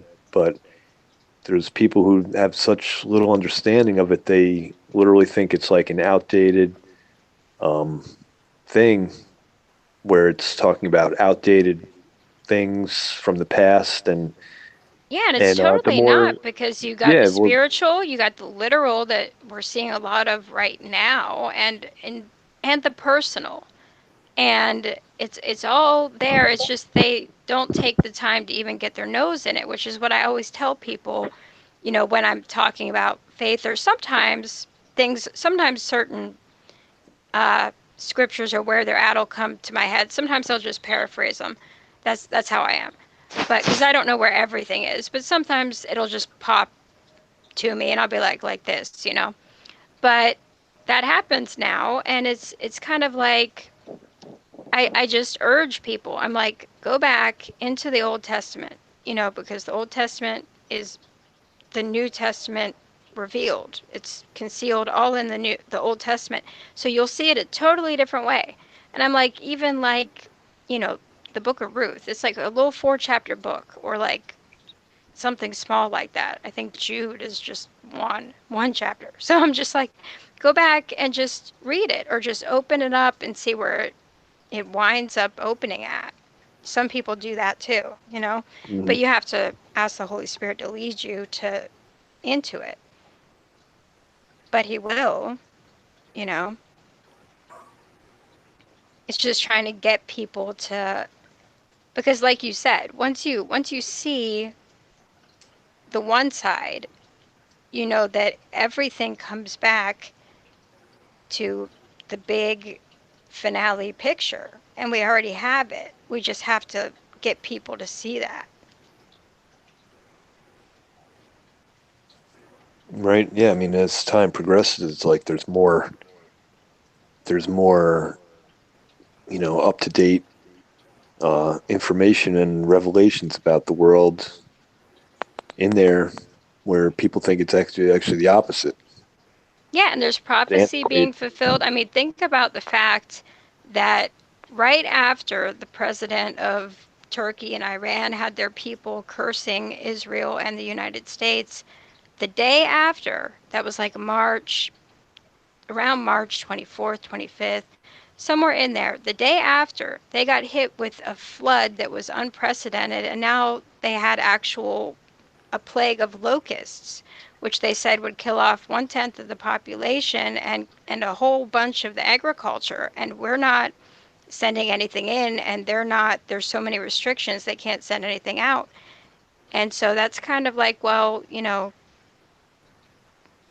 that's a pretty big thing. We're talking about actual plague of locusts. When was the Yeah. last time Wow. you heard of Where was that? that? Where was that? Iran. Was that pretty recent or? Yeah, it was this March, right after the president of Turkey, along with Iran, told the people to send curses out against Israel and the United States. The day after they got hit with the flood, once the flood subsided, the locust swarm came in. Wow. And I'm like, when's the last time that someone had a real plague of locusts? Come on, people. Right. It's Yeah. happening. They're just not talking about it in the mainstream. So if you have your mainstream news or like the person I was dating, he would listen to his sports news. And what he told me that was so interesting, he's like, it's sports news. And he said, and then they would take time to just make fun of the Mandela effect here and there. And I'm like, this is sports news. What are they doing? Why are they talking about this at all? And I'm like, because they're still part of the media complex. You can't get away from it just because sports is part of it too. They're on the radio, they're going to take shots at things. Oh, how silly is that? You know. He's like, I thought it was strange they talked about it at all on the sports news. I said, it is, isn't it? Anytime it's mentioned in the mainstream, it's just like a joke, Oh, yeah. But that's how it is. I understand now why, Well, What? Such it proof that quells people it's a who want phenomenon. to be accepted from looking further into it than Google, which will tell you misinformation about any rabbit hole or anything that's actually going on. Oh yeah, even Wikipedia now. I think they Well, just Wikipedia make always stuff up. was, and I never Yeah. knew that it was never a scholarly source. So when I first started college, because I had a big gap, I got my GED and I took a few years. There was a physics class, and I used Wikipedia as a source, and the guy gave me a B, and I'm like, why? He's like, well, this isn't really a source. And then I, later went on to have papers in scholarly journals, so I learned, and I laughed at myself. I was like, I knew nothing about that Wikipedia is not a source for anything. But yeah, so you figure that out real fast, what's actually an academic journal. But then you also figure out that they say whatever, that it's okay to say too, or they'll put false information in there. So there you got another rabbit hole. Yeah, but it's like how people think of it. Like nowadays people just think of Wikipedia as how you look something up and how Yeah, you find yeah. something out, My you dad know? did that about the Mandela effect. And then as I got more into things with him, he'd be like, show me a scholarly source. And I'm like, I can, and I'm offering to, or more information, but you're not going to let me. You're just going to yell at me. You don't want to see it. And that's the truth. It's sad, but it's true. Yeah, I mean, while we're on the Mandela thing, like I've just been thinking recently, the way I'm feeling about it is, I hope Cowboy doesn't get any thumbs down for this, but I'll be honest, I don't think there's any new ones. I don't think there's any damn new Mandela effects. I tell you. Honestly, I I noticed a period of time where people would bring some up that I had seen before. They just hadn't mentioned them before. Yeah, there's old And ones that I'll are see them and I'll caught. know it's been around for a while. But I see the community, and I also don't want him to get any flack for this, so take it out on me if you want. But I see the community in this circle. It's almost like a coping mechanism, right? So you go over the same things, and then, you find, interesting new, like, hybrid species, which is like a whole different rabbit hole. And you can talk, and people come together, but is this somewhere you want to get stuck in instead of moving further out to what we're Right. trying to talk about here, which is the big picture? Because all these things aren't really going to end up mattering, and people are putting so much into it. Like, I felt really bad because there's some people that make their living doing certain channels and things, and they think, they're and there are some people that I'll say it's a good thing, because I've seen people converted to Christ by seeing the programming and the television, and they'll know that the devil is real, and then they'll come to Christ. I've seen that happen, but it depends on how you take on the subject matter. As far as the Mandela community, I see them going in circles for almost like a support group.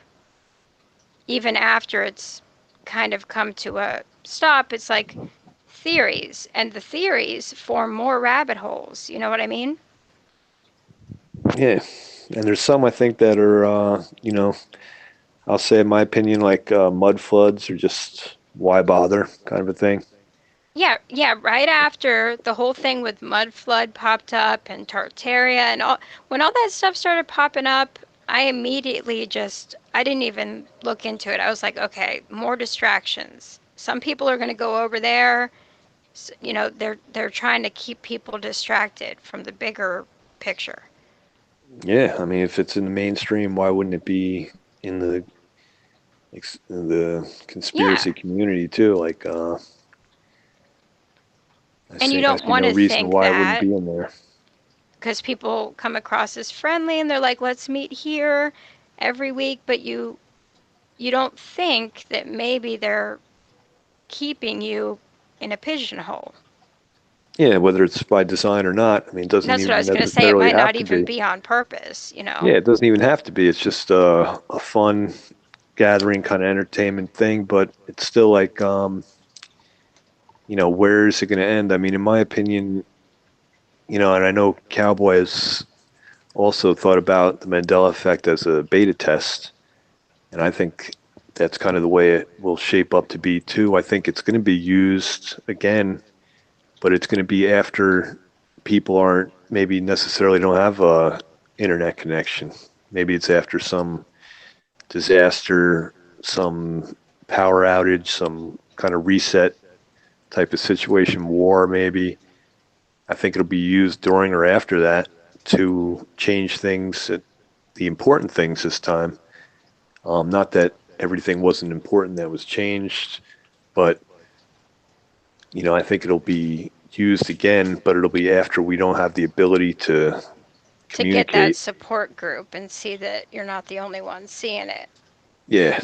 So it's not going to be something that it's just going to be the new reality, because this whole system is working towards a new reality anyway. It's working towards a new, you know, order of the world, a new, the age of Aquarius is on its Oh, way, I the, keep the I end of keep the hearing church that age. pop up too. Age of Aquarius. Sure, I mean that's what the whatever it is, for better or for worse, See, I it's get pulled something out that, of the new age, so there's certain things I get a little wary on. But as far yeah, as no, I'm wary of that as too, believe far as me. astronomy, things are changing around. But as far as weather changes and everything, we shouldn't be surprised. But the thing is, there are people that are surprised because they they haven't read Revelations, and I didn't even know, even though my dad's parents were Catholic. He never I never knew anything about it until this last person that I had been dating. I realized they have a whole different Bible, and they don't read it. It's like decoration. And Revelations isn't really touched. You don't It's like, "Oh, that's depressing. Don't go there." I'm like, Right. I'm like, I'm trying to tell you something. And you're just like, oh, too much truth. I'm like, what does that mean? What does that mean? Hey, I just want to say real quick that I'll keep letting you guys go on because I think it's important. You guys are on a roll. But yes, somebody you touched on something serious. Another rabbit hole I'm totally going to touch on that you just talked about that we'll get into in depth on another stream. What's that? Flat Earth, globe, No, Middle Earth. Sorry, I had to throw that one in there too, because no, just what he just said. Just his last comment. Come on, About- Cowie. What is it? You don't even know what I said. No, I do. I do. Hey, I was trying to key it, and then I was like, it wasn't keying. I had to come back to That's all unmute right. myself from you guys. I'm asking you because I forgot. No, it was just what you just touched on, in my thoughts about the rabbit holes, and the directions they go, right, Right. and what we see, right. And God, I can't believe it. I can't remember what you just specifically brought up. I think none of us do. That's why if I remembered, I would tell you. I can't. I None was of us just in the remember. flow But of a it was conversation. enough That's of me to why. like unmute and try to chime in. And it's like I was trying to key it, and then I key out this whole thing. I looked, it wasn't keying. You can always jump in and be like, "There's another one."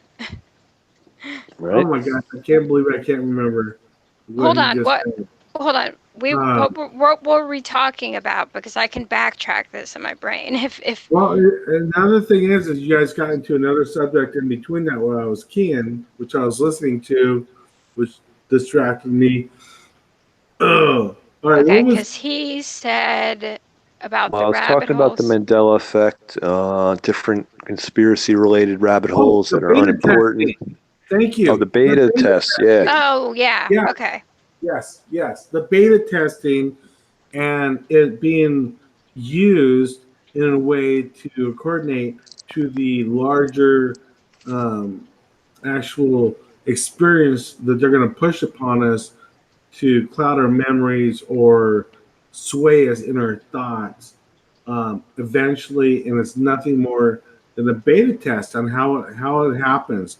Is it through movies, TVs, commercials, um, and everything? It's a beta test for the biggest deception to come. Thank you. See, That's I've what thought about that too, and not to rabbit hole here, but what if it was like, well, of the percentage of people, how many people are actually seeing through it at this stage, and how many that's don't? the thing. Is And is trying to that figure out what makes us recognizing it versus the people who don't. okay? That's a twofold there, Sherry. Because here's the thing: is that a lot of people talk about um, do they see the Mandela effect or do they not? It's almost like a do you or don't you thing. But in actuality, Yeah, but if it's you not a actually negative. I don't treat people negative if they don't, because they're no, still but my here's brothers the and sisters. actuality, Terry, is if you just talk to people that are not even aware of any rabbit holes, just normal, just your average Joe, right? Then they think you're And you crazy. bring up these things, they get them wrong. Therefore, they are Mandela affected. Therefore, they Exactly. I've do noted things this wrong. before to people. I said, if you just give them the test and you ask them basic questions, they always get it the way that it was. So they are affected, but they'll look on the online, see what it is, and then they'll switch their point of view. Right. So But they that's my are point. affected. It comes down to the beta testing. How do people see it? How do they are affected by it? And how do they handle it? It's a beta test for the biggest deception to come. And And if that's you can get people isolated, yeah. right. So So that's that's why I don't think there are any new ones. I think there's yeah. new ones coming, but that'll be down the line when we're going to be worrying about other things, really. Yeah, I actually did find one. I think It was 2 weeks ago, but I'm not saying that it hasn't been there for a while. It may have just been the first time I heard that particular song or saw that particular movie for a while. So someone else may have seen it, but just never brought it up before. Because I can't say, because it was something I hadn't seen in a long time. What movie? But I just haven't seen maybe I've any seen it. big things about it. So I was like, oh, I just saw. And then the other night I saw one too, about Grand Central Station, and I'm like, oh, that one didn't get found. And then there was, but that one has been found. I mean, as far as the community knows about it, but where I saw it wasn't brought up. But there was one that just wasn't brought up at all. It was a song change, and I was like, oh. And then now it'll come to me in like 5 minutes. That's the way my mind works. I'll just jump in the middle and be like, it was this. Well, it's funny because the Grand Central Station thing, I actually don't think that's one.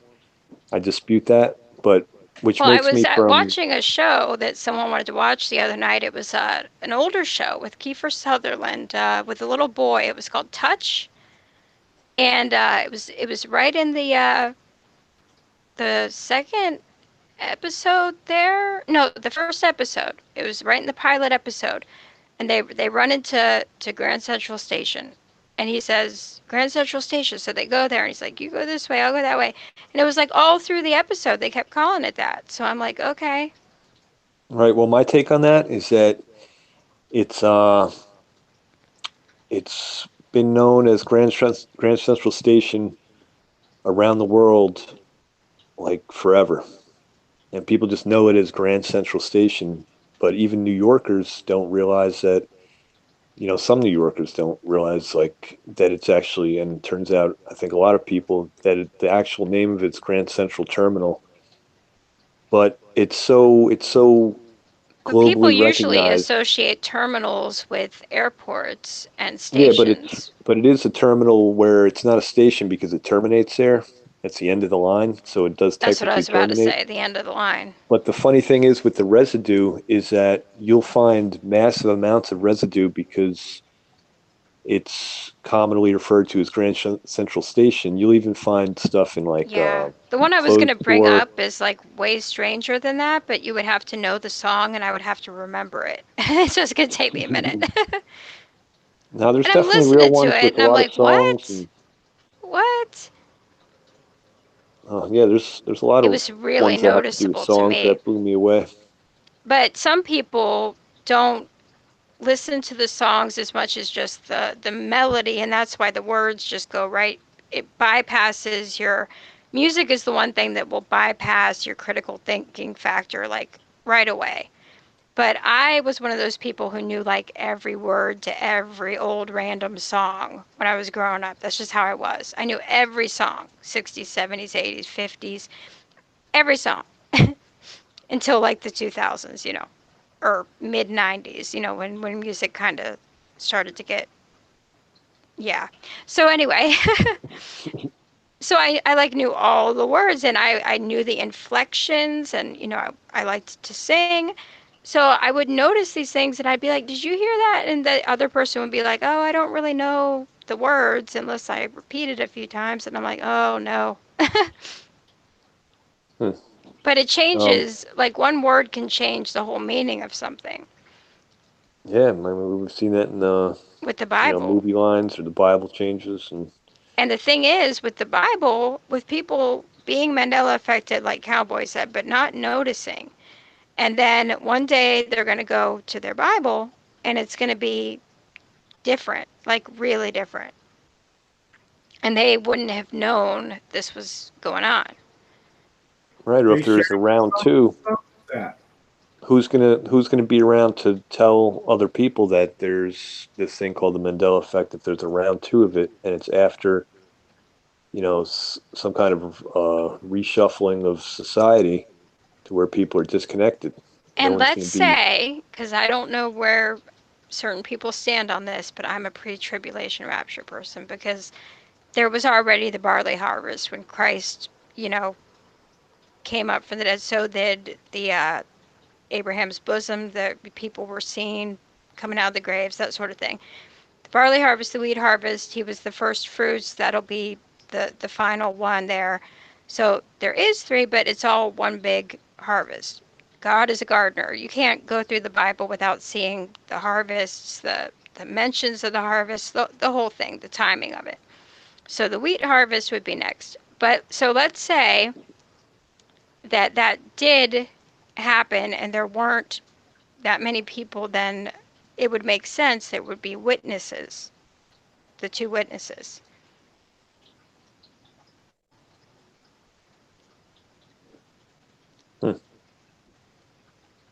And the way the world is today, where, if everyone's going to see something happening at once, then I'm pretty sure they're going to hear what these people are saying, or at least the people that need to.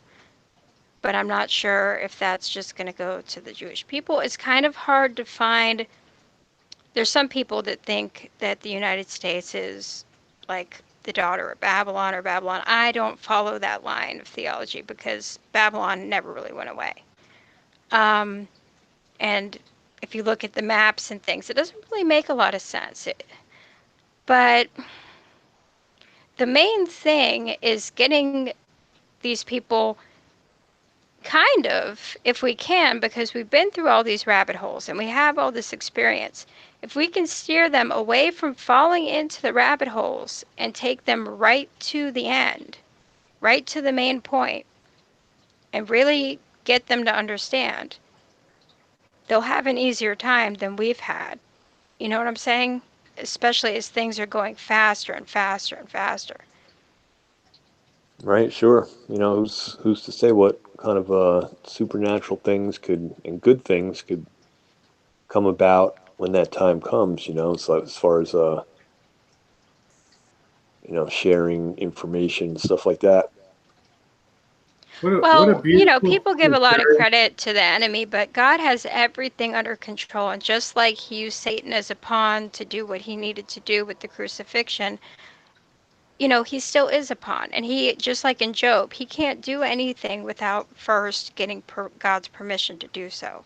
So, Well, you know what I gotta say, Sherry, like through all this that my plan is with this stream, what a beautiful comment. To be able to talk about, like, we don't need to go through all the rabbit holes to get there. My intentions were to help people out that go through the rabbit holes and piece them together to get there. I'm sorry. No, I but was you like, know let's what? help them avoid going through what we've I had to tell go you through.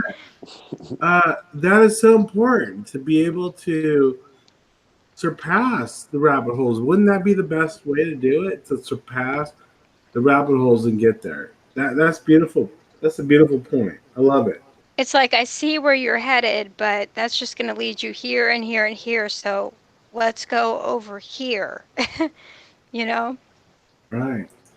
Because So, we all have that experience now to reach out and be like, hey, I know where you're at now, but instead of going through all this to get where I got to, let's take you straight over here. that's beautiful. That's why when somebody gives me the chance that says speak, and I feel the Holy Spirit say, go ahead and speak, I'm like, I'm going to open my mouth, and whatever comes out is going to come out. Right. So I'm gonna mute myself. You guys keep going and go for it. This is awesome. All right, Cowboy, don't mute yourself for too long, because I know, I'm like, isn't this your stream? well, over here it's It's not one, my and I gotta. stream. This is everybody's gotta- stream. Well, that's true. That's true.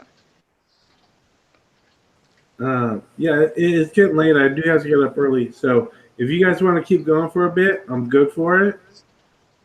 Yeah, I'll hang in there another 10 minutes or so, 5-10 minutes, Okay. Yeah, I can, as long as you need me to. If you have a certain, Yeah, I'm well, trying to see what and, time it is. If you want to cut it off at like the half-hour mark here. Yeah, we'll do that. And then Sherry, you've been prominent in this with Stone and the people in the chat room. So I do hope that when we get to part 6 from part 7, that you do make sure that you're able to get on here, because Yeah, that'd be awesome, Yeah, Sherry. if I'm invited, I'll show up if I when I can. So I'll stick through it with you if you Oh, want. you know you always have an open invite here, so Well, I'll take you up on it. I was like, I don't know what I'm getting into about exactly how you want to do this, but hopefully it's going fairly well. Yeah, no, it's important. I mean, I think you got to have a unique perspective with the whole film thing. Well, that was really interesting because that particular degree class that I was going for was totally aimed at, watch these things and pick apart, what it's trying to get people to believe about gender, race, politics, like totally Yeah. deprogramming. It's like a Hmm. deprogramming thing so you can see through it. And I'm And like, was that a regular exercise of film in some way, or was that a specific professor that was interested in having something like that taught? actually, I think the guy that was running that degree course, I think it was his main thing, his main goal, was So he kind that. of came up with that outline for the class. Yeah, well, it was actually a whole degree. So what happened was he was kind of like the head guy. So everyone teaching things underneath him, it would start out with getting you to think that way and dissect all of this that way. So everything that came after, you would do the same thing with, Right. Wow. Huh. whether it was Cool. baseball movies, whether it was, whatever it was, there was already that foundation of this is how we're going to deprogram it. What are they trying to say? Like one of the biggest ones that I could use an example was there was a 1940s version of a movie. It was like a film noir. And then in the around 2006 they did an HBO miniseries of it and comparing the two. Why did it change? What was changed? Why are they aiming that at the people and what does it mean and what is it making them think versus what the original version was aiming at society, and putting them together like that, it was like a really big thing. So that's what I actually wrote my paper on for that whole degree, was that one, because it was such a big, it was like it really opened your eyes. You're like, okay, this is what they were saying then, this is what they're saying now, and then you've got the whole in between there, Right. and Oh, wow. it's totally different. You could see what values they're trying to push, what things that they exaggerated, how they took things a little too far, where they put nudity where there wasn't nudity, where they made things a little more weird than they were in the original. I'm like, okay, so they're actually pushing this weird ancestral relationship between these two characters that was not there in the book or the movie. And I had experience with books too, so I would call that back up. I was like, okay, strange. Hmm. So it's almost like you have a degree in conspiracy, almost. Well, yeah, it was strange. It was, Really? I mean, I I'm wonder trying if to that think how professor it was. was, because it was even, the title was even weirded strangely. It was like a master's in film and television, in internet and other types of social and social something. And I really didn't know what I was getting into, but I pretty much was getting into that. And it's like, okay, Hollywood has always been doing this, and then you get into that other stuff, and it just all comes together. Yeah, well, I took a little advertising, just had kind of an associate's degree right out of high school, and I never got into advertising, but it was just an associate's degree. But the whole thing with that was, what they kind of the takeaway from that, and actually reading this book, I was wondering if you knew about it. This guy Jerry Mander, you ever hear of him? The author. He What are wrote some of the books?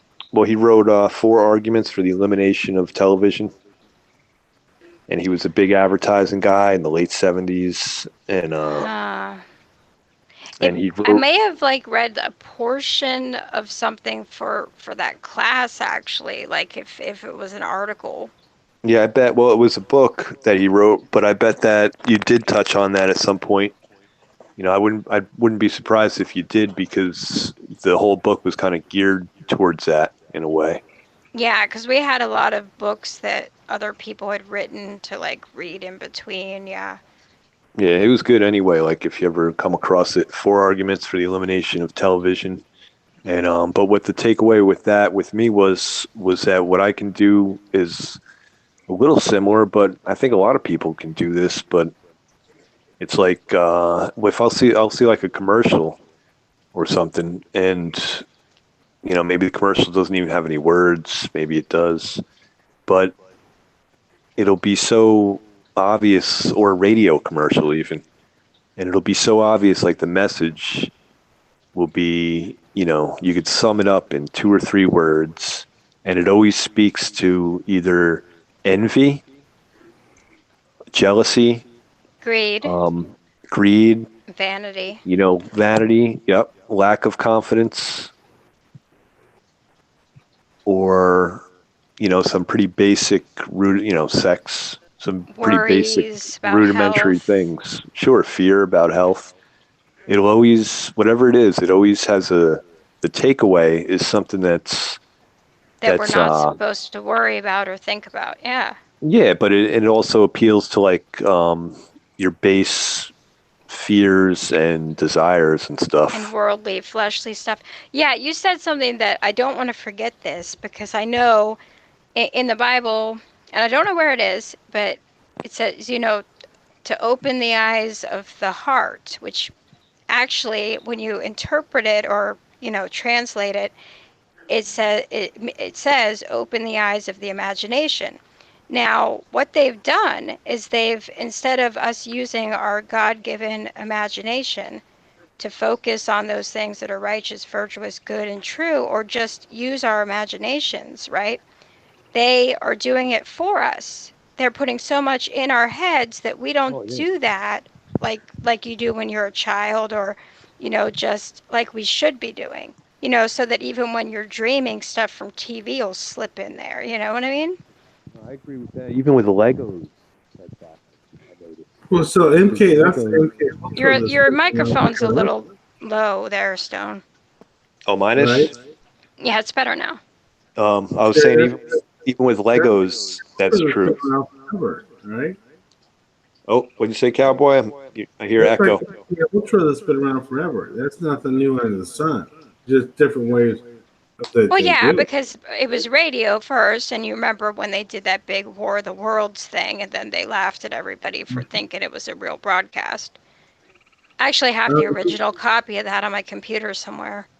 Just want to let you know that Candy Cupcakes joined us in the chat room or in the channel. Hey, Hi, Candy. Love you all so much. I didn't want to cut anybody off, so I did see you come in, though. Well, you're fine. I don't want to bother you guys either, so. I didn't see you. What's you're up, girl? good. Well, I'm dropping out soon, Candid, in a couple minutes because I'm on the that's sleepy fine. East That's okay. Coast. So maybe you could take over for me. Oh, okay. That's perfect. Okay. Thank you, sweetheart. I hope you're doing well. Yeah, I'm doing all right. Good. Hope you're doing well as well. Not really, but working on it. It's okay. That's dinged up typically all my over the place. answer. I ran through one of those wooden trees with wooden thorns. They do exist, like the one that Jesus wore on his head. Yeah, I did. I'm beat the fuck. I'm sorry. I'm beat up pretty nice. Oh, good Lord. Okay. Yes. It's okay. Life goes on. You got to learn to just think about the interior than the exterior. So it's like a learning lesson. It's a learning lesson, but it's so much so that you focus more on, internal. And like 3-4 years ago, I would have been like crying my eyes out. I have like a nice scars. I happen to have nice ones. Okay. And I would have cried my eyes out. And now I'm just like, nah, who cares? Just love it, learn to love them, Yeah, and also you probably would have looked around to see if anyone saw you fall or whatever. Well, because that was happened to me. dark. It was late night. I didn't get to see what I was walking through. Well, an idea. I'm trying to relate because the other day Okay. Oh, I'm sorry, sweetheart. I'm like Sorry. cross-cutting, I'm bad but hearing right now too. I went through because my car was parked like on the side of the road. So I went through the yard, and of course there's sticks and like fallen tree branches, but I usually have an easy time. I just cut through to the car. And then on Okay. the way back, I forgot something, so I left the car running, and whatever. It was fine. So I had to run in the house to get something. So I'm going faster, and I trip over one that I missed on the way down, and I like face planted. If I hadn't caught myself on my palms, yeah, if I hadn't caught myself on my hands, like right in front of my face, I probably would have Yeah. been more scarred up than I was. But I Oh didn't my even. goodness. But I just Wow. stood up and I kept going, and I didn't even look Okay. around to see if anyone saw me fall or any of that. I just Okay. went in, got my stuff, came back, got in the car, and I was like praying over it. I'm like, nothing's gonna Okay. happen. There's not gonna be any bloody scars or anything. It's gonna be Okay. fine. And I've been doing that, like, I'll hurt myself and I'll just like Okay. pray over it, and Right. there won't Right. be a You know what? scar. I love that. You know what? It makes me like all want to cry because when I was a little girl, I was a tomboy.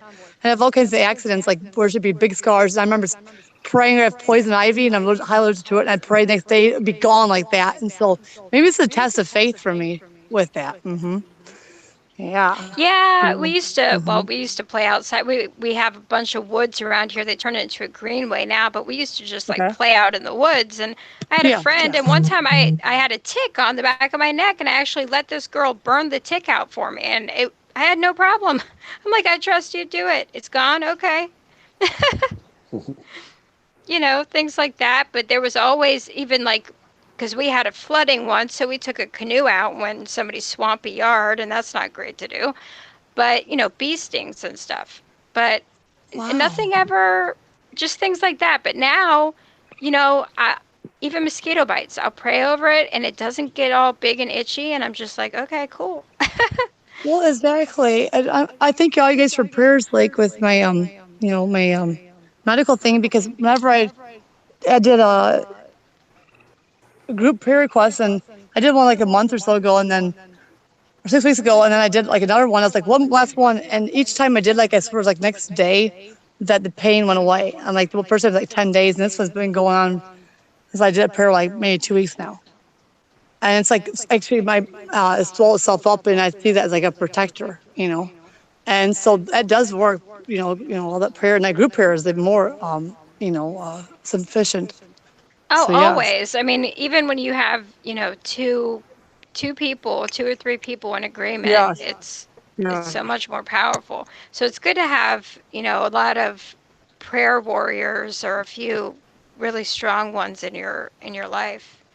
Oh, definitely.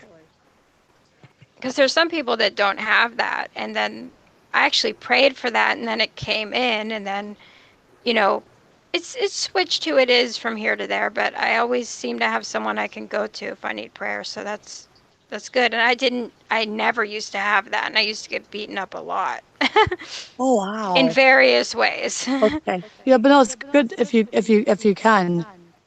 And I like to try and promote that to people too, like the power of the group prayer. And you said too, like even if it's two or three, just Oh yeah. very very And beautiful. also, people don't realize how important it is too, just to have fellowship, to have someone that you can call up and just, even if it's something you're just gonna be over the next day, just tell them Yes. what's going on, because some people are so prideful that they'll be, Cowboy knows like a lot of the stuff Hmm. I've been going through, and I know Yeah. stuff that he's been going through, and Yeah. I'm like, yeah, this is going on, and but in a bigger setting, telling everybody all that stuff, it used to be like pride would kick in. No, everything's fine, but it's like, no, it's not fine.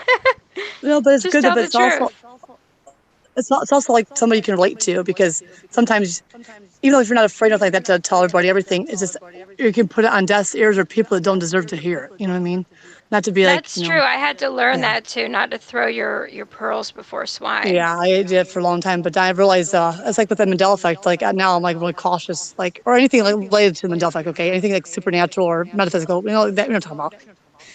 We do whatever, and I just before I used to be like an open book, and I was when I was a young girl, and then I learned to shut up because I'd be called weirdo. You know what I mean? And then, but now it's like you just make sure that's only if you know you do tell somebody's interested, and then you can like go from there, and then Well, along the apparently lines. people always thought that I was a little bit different. So, like, Well, don't I got that all the time, weirdo man.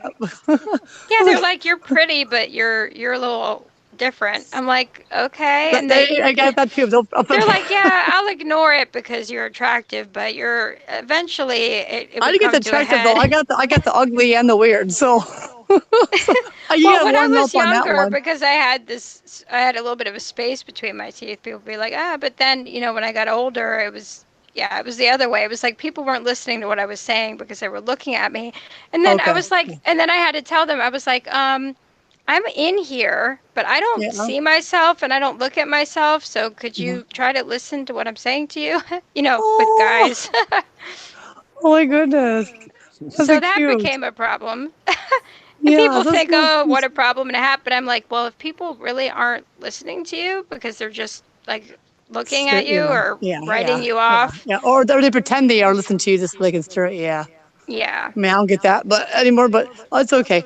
What I do, I don't know. I don't pay attention to that. All I know is I focus on just the main picture, and Yeah, and that's the thing I don't socialize. I mean, I socialize, but I don't go out to bars. Like that. I haven't done that in like probably 2 years. I've been to a bar.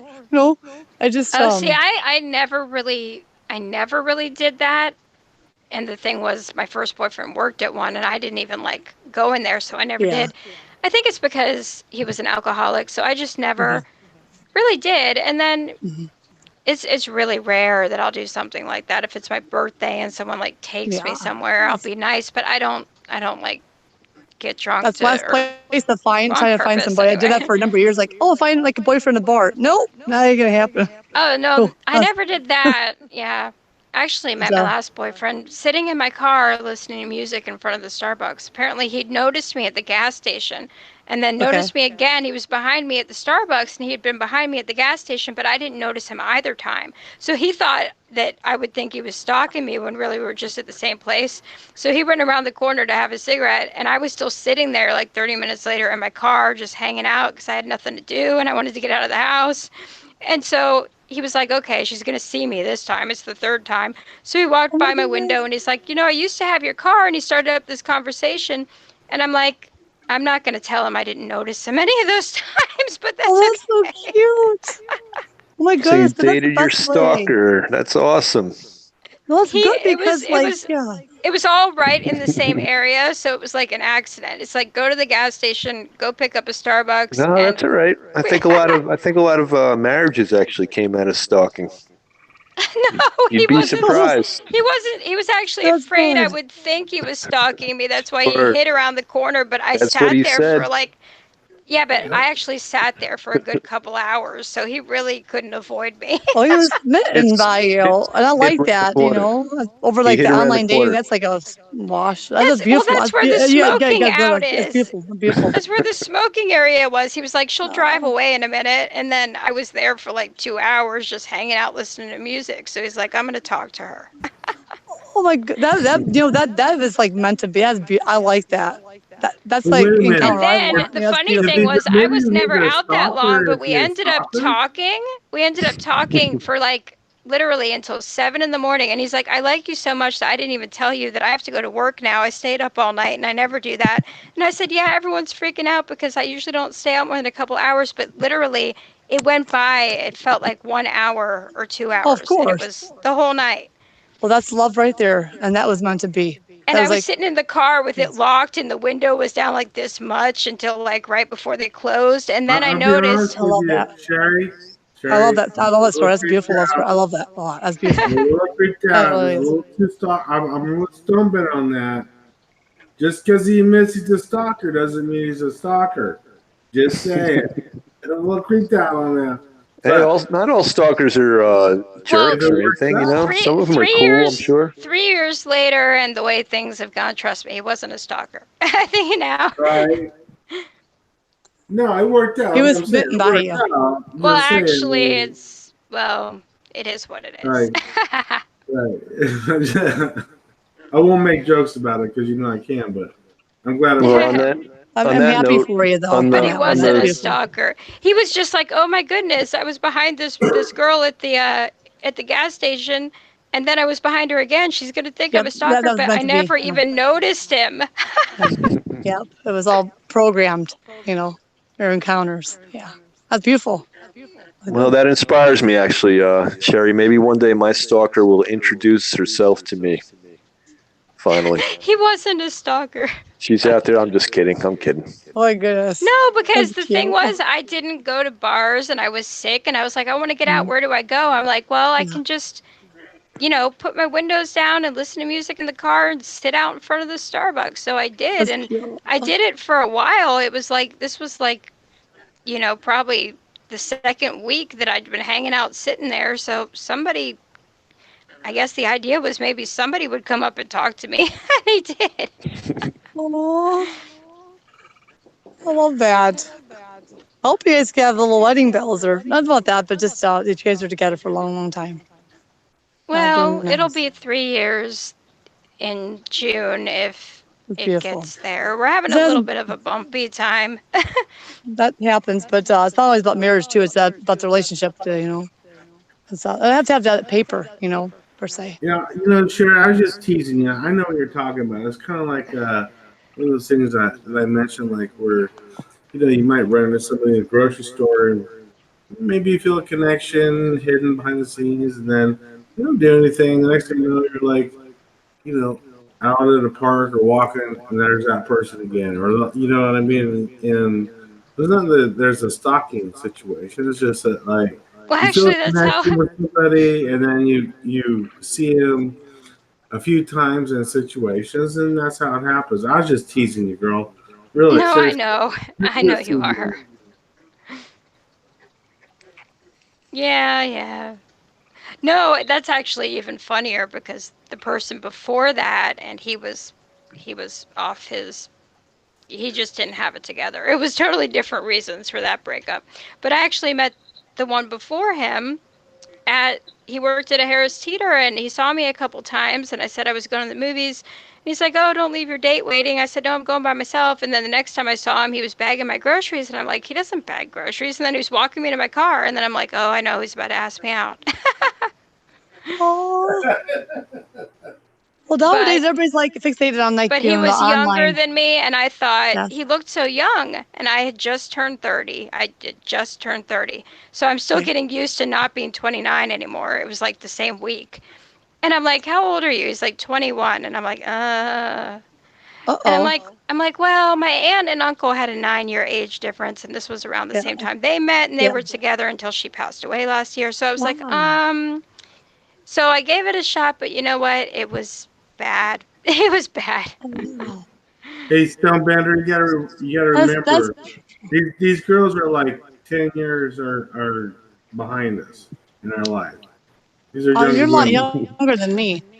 Yeah, That's a good way I'm to put 38. it. Me and Stonebender got Wait, wait, a wait, wait. decade on both of you guys. So I'm over 35, so Oh, you are?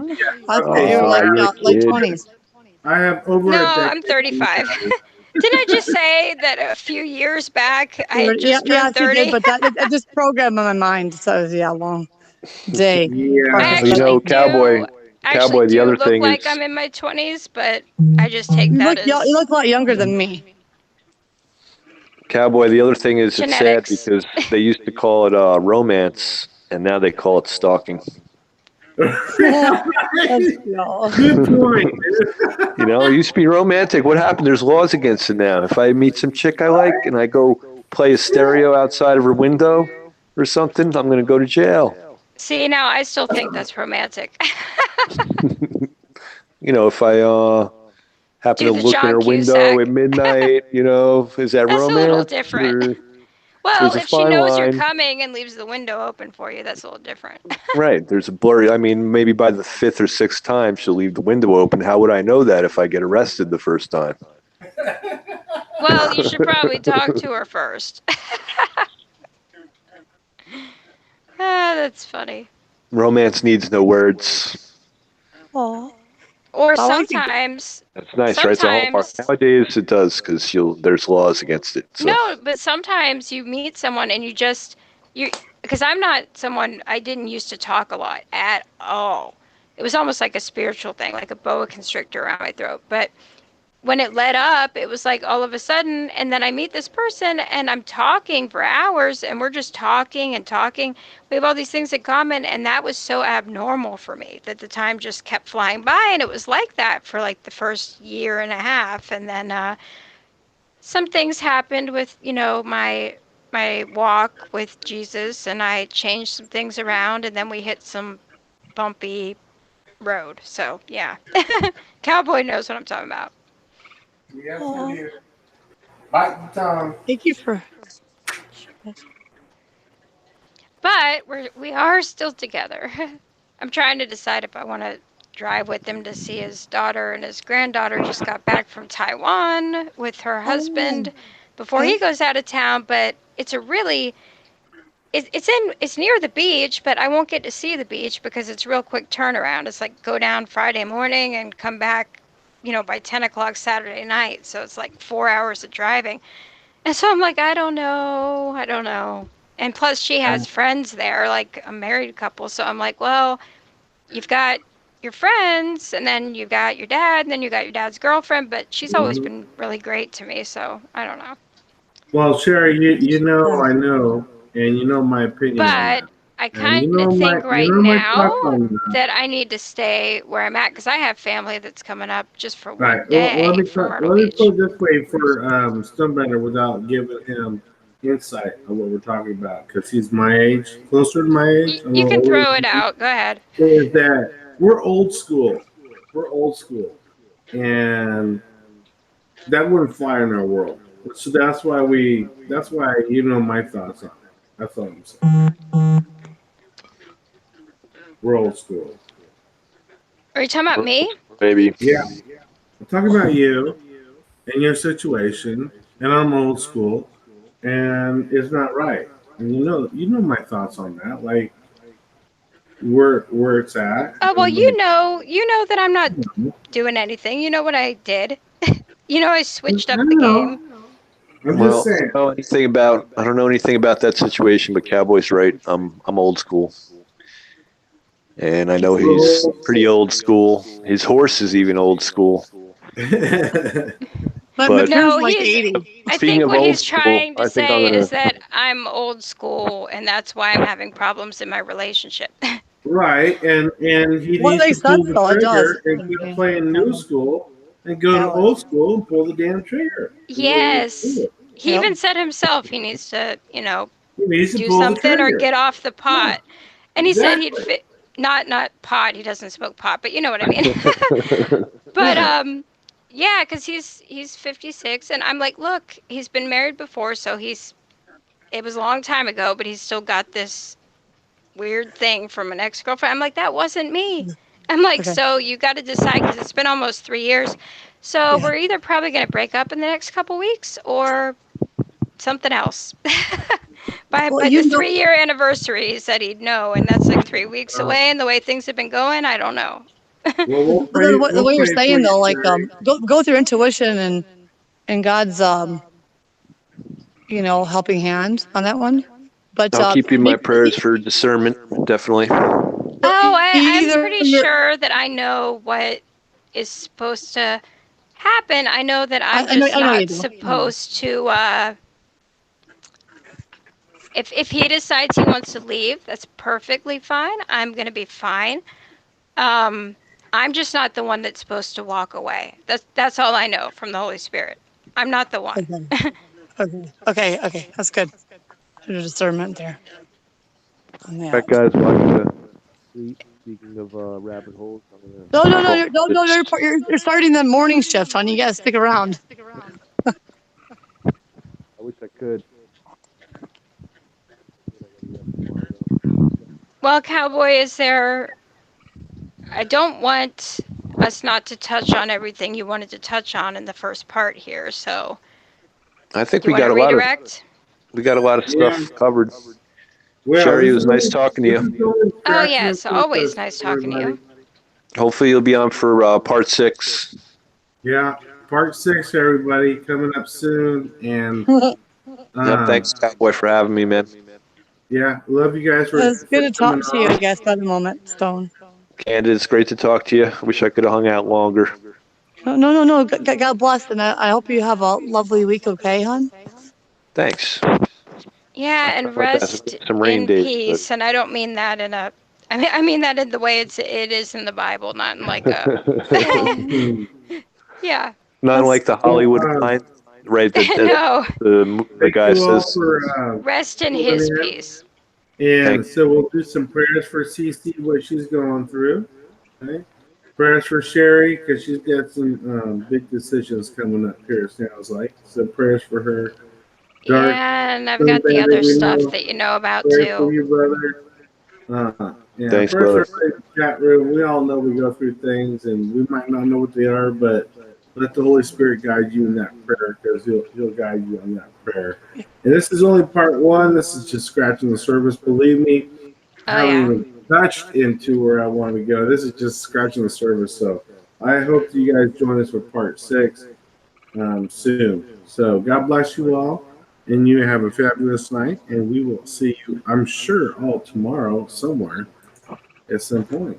So love you all. Okay. Hugs and kisses, everybody. You guys have a lovely night and behave yourselves. Okay. Bye.